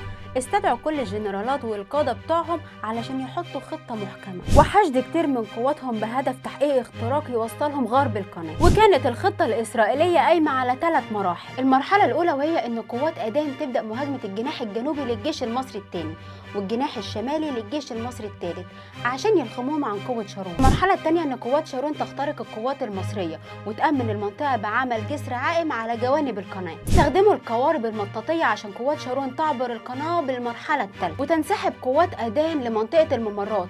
وبناء على خطتهم بدأ الهجوم الإسرائيلي عند محور الطاسة والديفرسوار باستخدام كل وسائل النيران من قوة جوية ومدفعية وصاروخية. والخطة دي ساعدتنا اننا ما نخسرش اي جندي مصري. كانت اسرائيل قبل اي ضربة جوية بتبعت طيارتها عشان تصور الكتيبة، وبعد التصوير مباشرة كانت القيادات المصرية تنقل الكتيبة لمكان تاني خالص، واسرائيل تبدأ الضرب على مواقع فاضية وهم معتقدين انهم بيخلصوا علينا، وجنودنا في حتة تانية شايفين طيارات اسرائيل بيقصفوا في وهم وهم يضحكوا ويقولوا نكت ويصرخوا بصوت عالي عايزين قصف اكتر. وتم وصفها بالخدعة العسكرية الطريفة الفاشلة. الساعة 8:15 مساء سمعوا أفراد الكتيبة المصرية أصوات دبابات جاية عليهم بكل قوة بعد ما إسرائيل اعتقدوا إن التمهيد الجوي والقصف المدفعي بتاعهم أتى بثماره. وبقرار من قائد الكتيبة المصرية تم حبس النيران لأطول فترة ممكنة، وبإشارة ضوئية منه تم فتح النيران بجميع أسلحة الكتيبة 16 مشاة ضد دبابات إسرائيل، لتندلع بعدها مواجهة الدبابات الكبيرة اللي فاجئت الإسرائيليين المتقدمين وتمكنوا المصريين من صد دباباتهم واحدة ورا الثانية وتدمير المدرعات بصواريخ موجهة وقذائف دقيقة، خاصة إن أبطالنا حفروا خنادق زي حدوة الحصان ودي اللي ساعدتهم على إطلاق النار على العدو من ال3 جهات. وتتحول المزرعة الصينية في خلال ساعات لمقبرة عربيات وجنود إسرائيليين. حتى دبابات إسرائيل اللي نجت من المعركة وقررت الانسحاب ضلت طريقها في الظلام الدامس فوصلت لمكان تمركز الدبابات المصرية ليقعوا أسرى في أيدينا. الصندوق الأسود ما زال شهادات الجنرالات والقادة والجنود الإسرائيليين لحد النهاردة بتحكي عن أهوال المزرعة الصينية. يوري جفارنا واحد من الجنود الناجين بيقول: أعتقد أنا وزملائي أرسلنا إلى هذه المعركة لنكون طعاما للدبابات. وجندي تاني اسمه إيلان كوهين بيقول: لقد صعقت من هذه المناظر، لم تخرج سيارة مدرعة إسرائيلية من هذه المعركة بدون جرح غائر. وشهادات تانية كتير منهم بتوصف المأساة اللي شافوها في المعركة دي، لدرجة ان تم انتاج فيلم تسجيلي اسرائيلي باسم المزرعة الصينية سنة 98 انتجه ابن واحد من الجنود الناجين اللي اتدهورت صحته النفسية بسبب الكوابيس اللي بيشوفها كل يوم انه بيدفن اصدقائه في ارض صحراء سيناء. لكن المفاجأة في الفيلم ان كل اللي تم الحديث معاهم بصحة نفسية سيئة، واكدوا انهم عاجزين عن ذكر كل الحقائق، وكأن المعركة صندوق اسود لا يجب فتحه. لحد هنا وانتهت حكايتنا، بس طالما بنتكلم عن أبطال مصريين تبقى حكاياتنا ما بتنتهيش. ألف سلام وتحية لكل أبطالنا المصريين.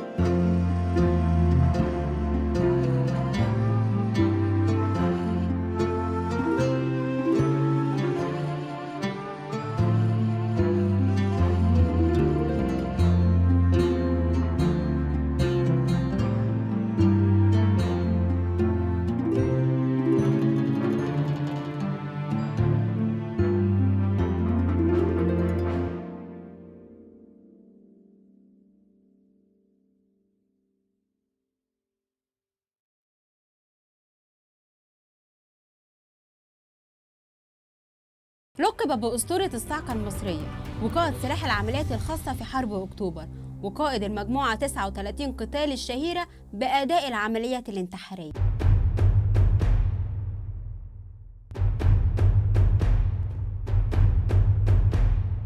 الصحافة الإسرائيلية لقبته بزعيم الشياطين، بطلنا هو الشهيد إبراهيم الرفاعي. بعد معارك 67 وفي يوم 5 أغسطس 68 بدأت قيادة القوات المسلحة في تشكيل مجموعة صغيرة من الفدائيين لتنفيذ بعض العمليات الخاصة في أرض سيناء باسم فرع العمليات الخاصة التابعة للمخابرات الحربية والاستطلاع، كمحاولة من القيادة لاستعادة القوات المسلحة ثقتها بنفسها وإننا نقضي على الإحساس بالأمان للعدو الإسرائيلي. وبأمر من مدير إدارة المخابرات الحربية اللواء محمد أحمد صادق وقع الاختيار على البطل إبراهيم الرفاعي لقيادة هذه المجموعة، وكانت أول عملية للمجموعة دي نسف قطار للعدو عند الشيخ زويد ونسف مخازن الذخيرة اللي سابتها قواتنا لما انسحبوا في 67. وبعد العمليتين الناجحين دول وصل لإبراهيم الرفاعي خطاب شكر من وزير الحربية بيشكره على المجهود اللي بذله مع المجموعة بتاعته. مع الوقت كبرت المجموعة اللي بيقودها بطلنا وبقى الانضمام ليها شرف بيسعى عليه الكثير من أبنائنا في القوات المسلحة، وزادت العمليات الناجحة وخطت أقدام جنودنا مناطق كتيرة جدا جوه سيناء، وكان لازم نختار للمجموعة اسم ثابت،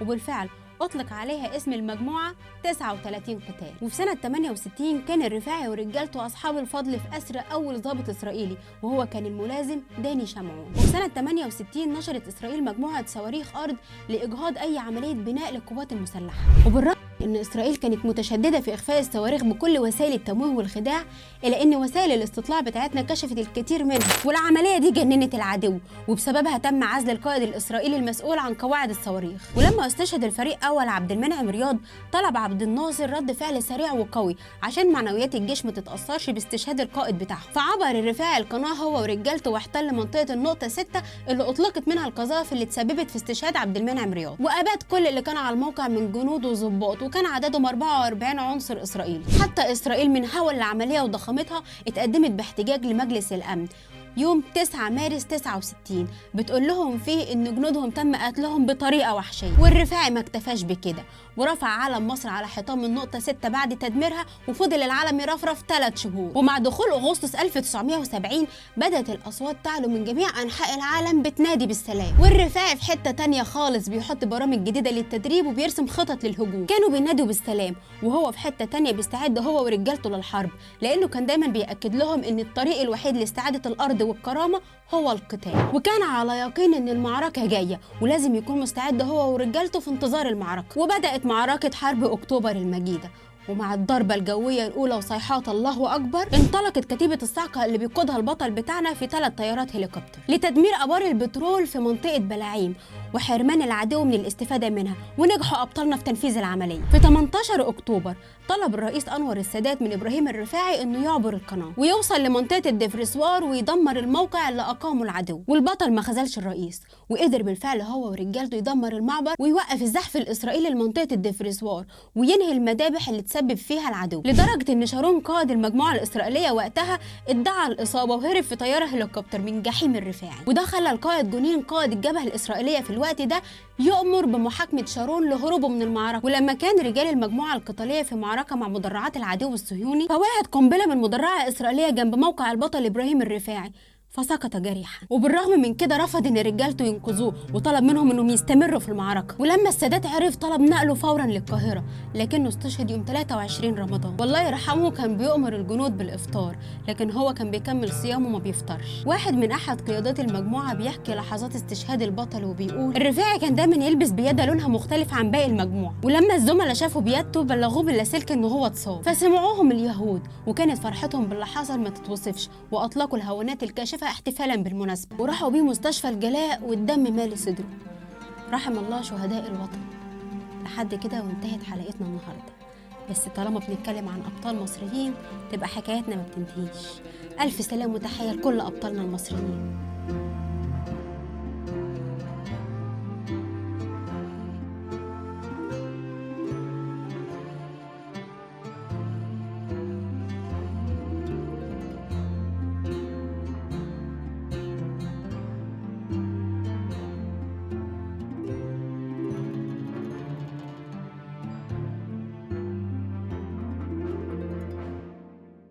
أول قصة حقيقية من ملفات المخابرات المصرية.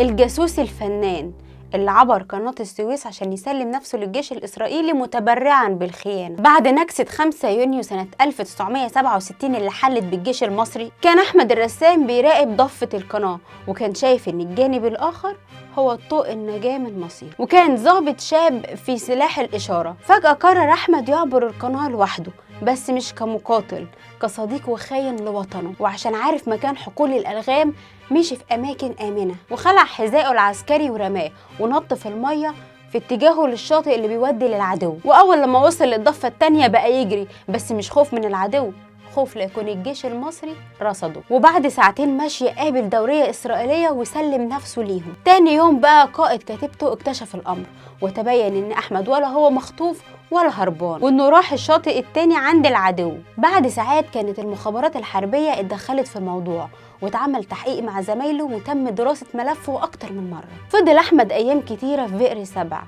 تحت الاستجواب والتعذيب النفسي والجسدي، وكل مرة يصرخ ويقول لهم أنا جاي بإرادتي. واطمنوا اليهود لاعترافاته لأنه بيقول لهم معلوماته مؤكدة ومعروفة ليهم، ونظرا لصغر رتبته ما كانش ملم بأسرار كتيرة عن الجيش المصري. وأكتر سؤال متكرر بيتسأله الحرب اللي جاية ميعادها إمتى، وهو يرد ويقول مش عارف. وبعد فترة صغيرة سلموه أيدي الموساد لفتاة واتحط تحت تأثيرها وادته جرعات غير أخلاقية، واكتشفوا إن لسانه برضه بيردد نفس الكلام. هنا بقى جهاز الموساد كان في حيرة من أمره، ما دي أول مرة ضابط مصري يسلم نفسه ليهم ويطلب التعاون. وعشان المخابرات المصرية حاضرة في ذهنهم طول الوقت خافوا يكون مندس عليهم. وبعد أسابيع من التحقيقات والاختبارات وجمع المعلومات عنه وعن أهله اكتشفوا إنه جاي بإرادته ومش مندس. نيجي بقى للسبب الرئيسي اللي خلاه يعمل كده. ولما اتسأل عن سبب هروبه قال إن خطيبته تجاهلته واتجوزت واحد أغنى منه، وهو ما عندوش رغبة في القتال مع الإسرائيليين. هو بس كل اللي طالبه إنه يعيش مع أقوى شعب في المنطقة ويدي بلده وخطيبته درس مهم. وبعد أشهر في إسرائيل تلقى أحمد الصدمة بإنه يرجع مصر. اترعب ومش فاهم إيه الغلط اللي صدر منه عشان يرجعوه مصر، بس هم طمنوه إن هو هيرجع كجاسوس لأقوى جهاز مخابرات في العالم وهيغرقوه فلوس ونعيم والمصريين مستحيل يكتشفوه. مسكين قوي صح؟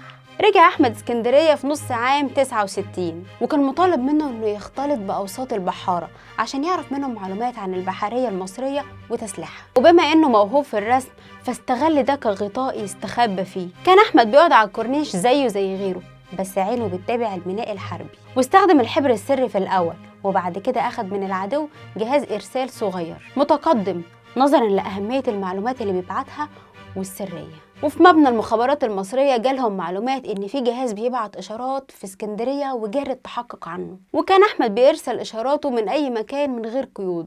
مش متخيل إن ممكن حد يشك في الجهاز اللي متعلق في جيبه إنه يكون عليه معلومات سرية. اللي هو مين يعني ممكن يتخيل إن جهاز راديو متعلق في جيبه ممكن يكون عليه معلومات متخزنة؟ ما بيكونش محتاج أكتر من ضغطة واحدة يبعت رسالته حتى لو في مكان عام. بداية السقوط بقى، وركزوا معايا كويس. وقع أحمد في حب طفل صغير كان بيبيع الفل على الكورنيش، وشاف في ملامح الطفل ده ملامح الكفاح الشريف اللي هو ما يعرفوش ولا عدى عليه. فقرر أحمد يرسم الطفل، وكترت الرسومات، وقرر يدي للطفل فلوس كتير قوي. الفلوس الكتير دي قلقت أبو الطفل وخاف لا يكون الراجل ده بيستغل ابنه في أمور غير أخلاقية، وبلغ الشرطة.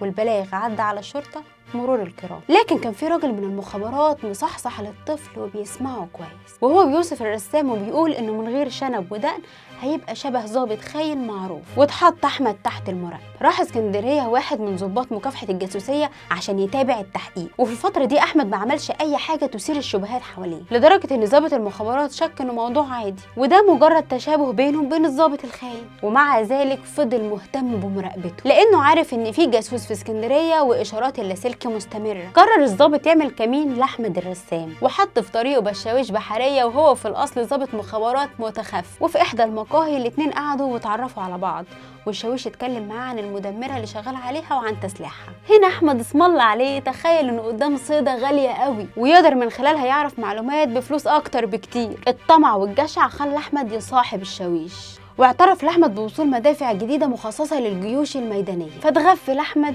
ومن بعده الموساد. وقرر أحمد يجند الشاويش بعد ما الموساد اتأكد من معلوماته البحرية. وفي نفس اللحظة أصدرت النيابة العامة أمر بالقبض عليه لخطورته على الأمن القومي، لكن ضابط المخابرات كان له رأي تاني. بسبب جهاز الإرسال الحديث اللي كان معاه قرر الحصول على الجهاز ده بأي ثمن. وفي نفس اللحظة أرسلت إسرائيل لأحمد عن خبر وصول ضابط مخابرات إسرائيل جاي يتأكد من موضوع المدافع الجديدة اللي الشاويش قال لأحمد على مكانها وإن هي مستخبية في الصحراء. وقبل وصول ضابط المخابرات الإسرائيلي تم القبض على أحمد في هدوء تام، وفضل حبيس في شقته علشان الموساد ما يشكش في حاجة. كان وصول الضابط الإسرائيلي كنز بالنسبة لرجال المخابرات المصرية اللي قرروا بعمل كمين له والقبض عليه. أحمد من كتر الرعب اعترف بمكان الجهاز والشفرة الخاصة بيه، وإنه كان مخبيها في مصحف. يا بجحتك يا اخي. وظابط من رجالتنا كان بيتابع الارسال وهو جنب احمد عشان جهاز الموساد ما يشكش ان هو اتقبض عليه. اما بالنسبه للظابط الاسرائيلي وصل وهو متخفي في سائح يوناني واتحط تحت المراقبه. الظابط الاسرائيلي اجر عربيه عشان يتمشى بيها في شوارع اسكندريه، وراح للموقع اللي الشاويش قال عليه لاحمد، فلقى نفسه قدام بوابه حديد قديمه عليها يافطه لاحد الشركات المقاولين وجنديين واقفين بيحرسوه. وفضل يرغي مع الجنديين وهم قالوا له كلام مدسوس وهو صدق. وراح الضابط الاسرائيلي على شقه احمد بسرعه وهو في منتهى السعاده عشان يسلمه كتاب جديد للشفره ومبلغ مالي للشاويش اللي سلمه المعلومات. واول ما دخل الشقه لقى نفسه وسط رجال المخابرات المصريه بعد عامين من البحث والمراقبه. تم القبض عليهم والنتيجه المعروفه هو اعدام احمد. وقت اعدام احمد حزن ابوه حزنه قليل وقال احمد ما بقاش ابني من اول ما راح لليهود، وان مصر اغلى مليون مره من ابنه الخاين. خلصت حلقتنا، ويا رب دايما مصر محمية من غدر الأعداء سواء اللي وسطينا أو اللي بره.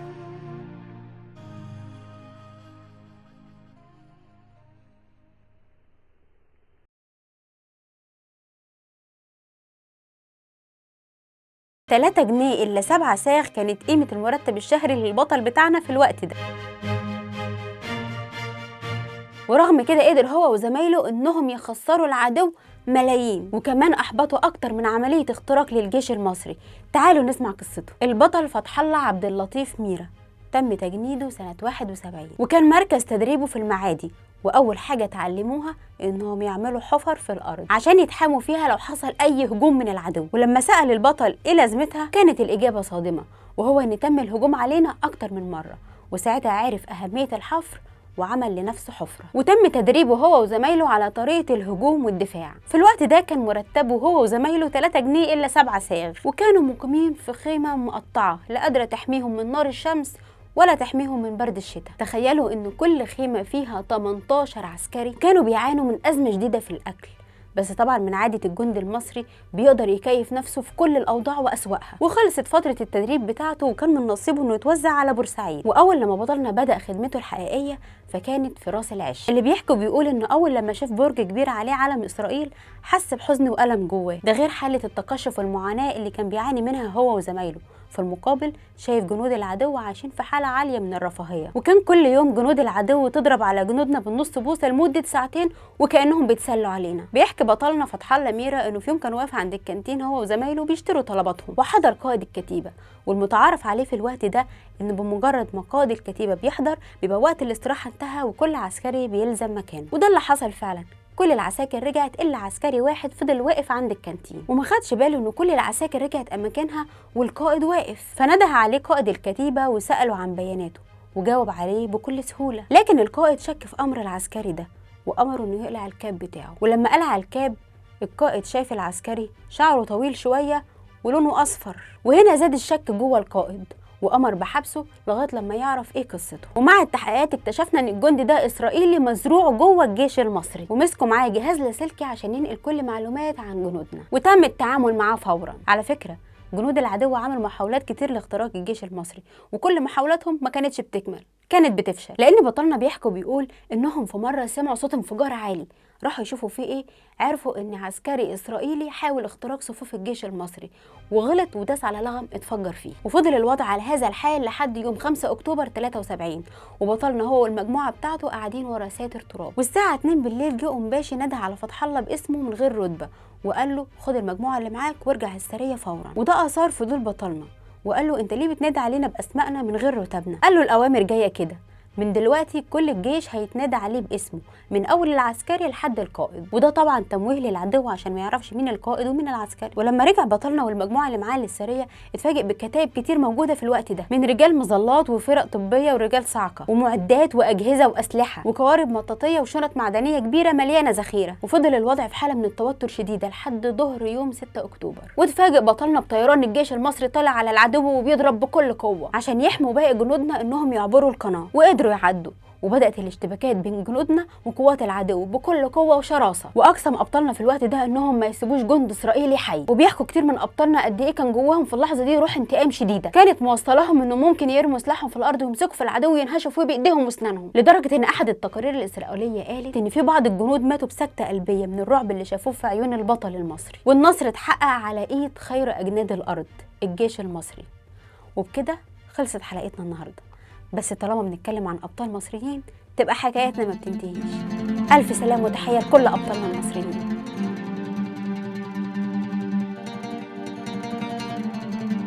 قادة الكتيبة واقفين ومعاهم جواب مقفول وممنوع يفتحوه إلا عند الأوامر. وعلى غفلة اتفاجئ بطلنا هو وزمايله بطيران مصر بيشق سماء سيناء، وهنا جت الأوامر بفتح الجوابات المغلقة. تعالوا بقى نسمع القصة كاملة على لسان بطلنا.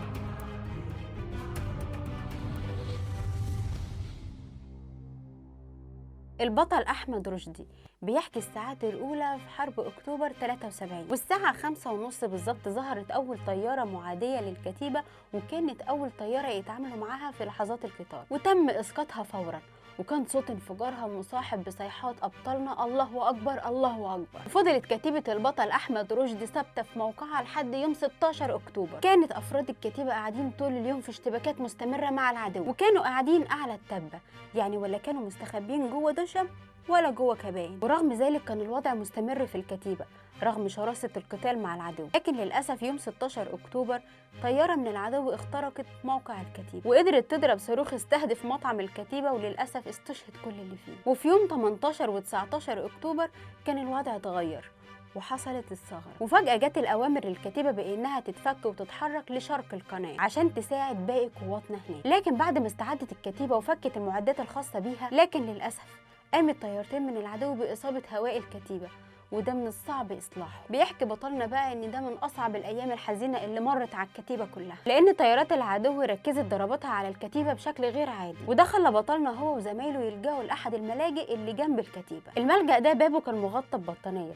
ومن شدة ضربات الطيران بتاعة العدو البطانية اتحولت لستارة نار، لدرجة إنهم لما خرجوا بعد الغارات دي لقوا جندي حاكم دار الديزل النار والشظايا اخترقوا جسمه واستشهد في الحياة. وبعد كده التجأوا لملجأ آخر يحتموا فيه هو وباقي الأفراد، وللأسف سقط صاروخ على باب الملجأ اللي كلهم بيتحموا فيه، وده تسبب في خراب ودمار، والشظايا تسببت في إصابات خطيرة للأفراد اللي موجودة، لدرجة بعد ما انتهى مسلسلات الغارات الجوية الإسرائيلية قدر بطلنا وزمايله يحصدوا عدد الشهداء وكان عددهم 8. هنا سيطرت على الجميع حالة من الحزن شديدة. المدرعات الإسرائيلية بره بتحوم حواليهم، وأبطالنا محبوسين جوه لا حول لهم ولا قوة، مش معاهم غير طبنجات شخصية. بيحكي بطلنا عن أحداث كتير حصلت انتهت بأنهم دخلوا مكان إقامتهم في الملجأ الخاص بيهم، وبدأت المشاجرة بالأيادي ما بين العدو وبين أبطالنا. ولما عساكر العدو أدركوا إن هم هيتهزموا هربوا بسرعة، وبقوا يكلموهم من بره باللغة العربية: ارفع إيدك، اخرج، ما تخافش. ولما ما لقوش استجابة من أبطالنا بدأوا يضربوا برشاشاتهم على فتحات التهوية الخاصة بالملجأ بتاع أبطالنا، وما زال أبطالنا صامدين، وده عصب جنود العدو اكتر، لدرجه انهم عملوا عمل اجرامي كبير جدا، ولعوا عود كبريت ورموه جوه الملجأ بتاعهم وقفلوا عليهم الباب بسرير حديدي. وفضل ابطالنا هو واللي معاه في الوضع ده. هنا العدو ادرك ان مفيش حد هيطلع حي من الوضع ده وساب الموقع ومشي، لكن قدر ربنا كان فوق كل شيء، وقدروا ابطالنا يخرجوا سالمين، وانتهى حال ابطال الكتيبه بالعوده وليس انسحابا، رغم حال الحزن اللي كانت موجوده على كل ابطال الكتيبه، لكنهم اصروا على استكمال العمليات ضد العدو. ابطالنا شافوا صعاب كتيره قوي، لدرجه انهم لما رجعوا بالسلامه اكتشفوا انه معمول لهم شهادات استشهاد، لان القاده افتكروا ان هم استشهدوا مع باقي زمايلهم، لكن ربنا اراد ان هم يعيشوا عشان يرجعوا يحكوا لنا عن انتصارات جيشنا العظيم. لغايه كده وانتهت حلقتنا، بس حابة أشكر موقع مجموعة مؤرخين 73، لأن بصراحة الموقع ده كان من أهم مصادرنا للبحث عن الأبطال اللي الكلام عنهم عمره ما هينتهي. ألف سلام وتحية لكل أبطالنا المصريين.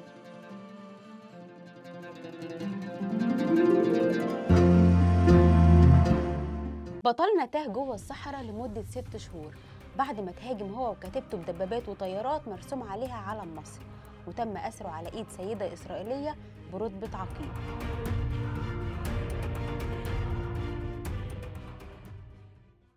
الرقيب نصر شلبي أحمد عوض بطلنا تم تجنيده داخل القوات المسلحة يوم 30 مايو سنة 1965، وكان على قوة الفرقة السابعة مشاة التابعة للجيش الثالث الميداني. وقتها كان بيجهز نفسه للسفر لليمن، لكن تم إرساله للعريش وفضل هناك لغاية سنة 67. المنطقة هناك كانت عبارة عن نقطة قتال متقدمة بالقرب من المواقع الإسرائيلية، وكانوا مدربين بشكل ممتاز ومستعدين للقتال في أي لحظة. وفي يوم اتفاجئ هو وزمايله بضرب نار كثيف جدا بالقرب من العريش. الضرب كان متواصل وبعنف، وده خلاهم يشكوا ان ده مش تدريبات لاحدى القوات. وبعد دقايق شافوا طيارات في الجو مرسوم عليها علم مصر، وما كانوش عارفين ايه اللي بيحصل بالظبط، وما كانوش عارفين اذا كانت دي طياراتنا ولا لا، خصوصا انهم ما لقوش اي رد فعل على الطيارات. فضل الضرب شغال لغايه تاني يوم النكسه 6 يونيو 67. فتحوا الراديو ولقى المذيع بيقول لقد اسقطنا 20 طائره للجيش الاسرائيلي، وفضل المذيع يزود في العدد، لكن هم في ارض الواقع مش شايفين الكلام ده، فعرفوا ان كل كلام الاذاعه مش حقيقه، وان الطيران الاسرائيلي ضرب المطارات المصريه عن طريق البحر الابيض المتوسط،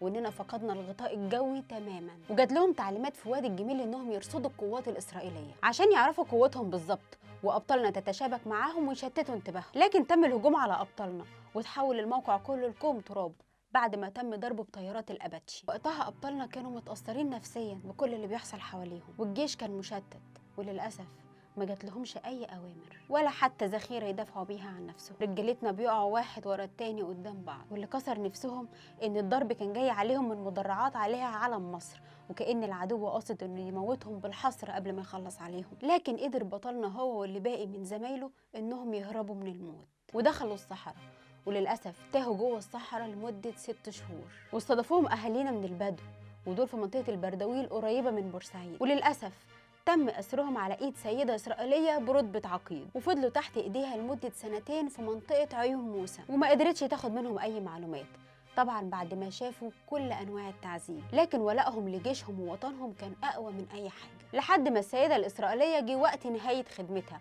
وهي كانت وعدتهم إنها تطلق سراحهم، وده اللي حصل بالفعل. رجعوا أبطالنا للقاهرة وسلموا نفسهم للقوات المسلحة المصرية، واشتركوا في عمليات كتير لحد ما جه وقت أهم عملية، وهي أكتوبر 73، العملية اللي هتفضل أهم وأقوى عملية عسكرية على مستوى العالم كله. وبكده خلصت حلقتنا النهاردة، بس طالما بنتكلم عن أبطال مصريين تبقى حكاياتنا ما بتنتهيش. ألف سلام وتحية لكل أبطالنا المصريين.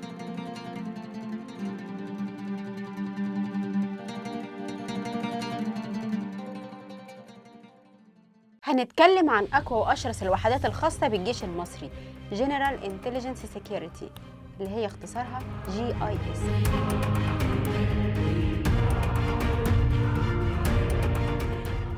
مهمتهم يقوموا بعمليات مهمة لتأمين وصول شخصيات رسمية هامة أو شخصيات مطلوبة للأمن المصري في جرائم إرهابية. تعتبر القوات دي ضمن فرق النخبة اللي بتقف بالمرصاد للإرهابيين وتضربهم جوه مخابئهم. من مهمتها كمان حماية المنشآت الوطنية من اختراق الإرهابيين. القوات دي كان ليها ظهورات نادرة، مرة لما سلم الجيش الوطني الليبي الإرهابي هشام عشماوي المصري في مايو 2019، ولفتوا الأنظار بظهورهم برفقة اللواء عباس كامل مدير المخابرات المصرية خلال زيارته لغزة، وظهورهم لما رجعوا الجنود المصريين من الجيش السوداني. تدريباتهم تتفوق على كافة الوحدات الخاصة القتالية زي 3 تسعات و3 سبعات. بيتم اختيارهم من داخل وحدات القوات الخاصة من الجيش المصري وكمان من الشرطة المصرية. بيتم عزلهم لفترة مؤقتة وبيتحطوا تحت اختبارات صعبة جدا وضغوط نفسية لا تحتمل، وبيختاروا منهم الافراد اللي عندهم قوه تحمل كبيره جدا، وبيتدربوا كمان على التعامل الالكتروني وفك الشفرات واجهزه التشويش وجميع اجهزه التجسس المختلفه، واستخدام كافه البرامج التشفيريه المستخدمه في عمليات الخداع والتمويه الالكتروني، وتدريبات استخدام السلاح والفنون القتاليه. وبيتم تدريبهم على كافه استخدام السلاح الثقيله والخفيفه وكل اساليب الفنون القتاليه والدفاع عن النفس اللي بيتم تدريسها في المدارس القتاليه العالميه. عندهم اتقان في كافه فنون التدخل التكتيكي، عشان معظم مهام الفرق دي انها تتعامل مع حوادث الاختطاف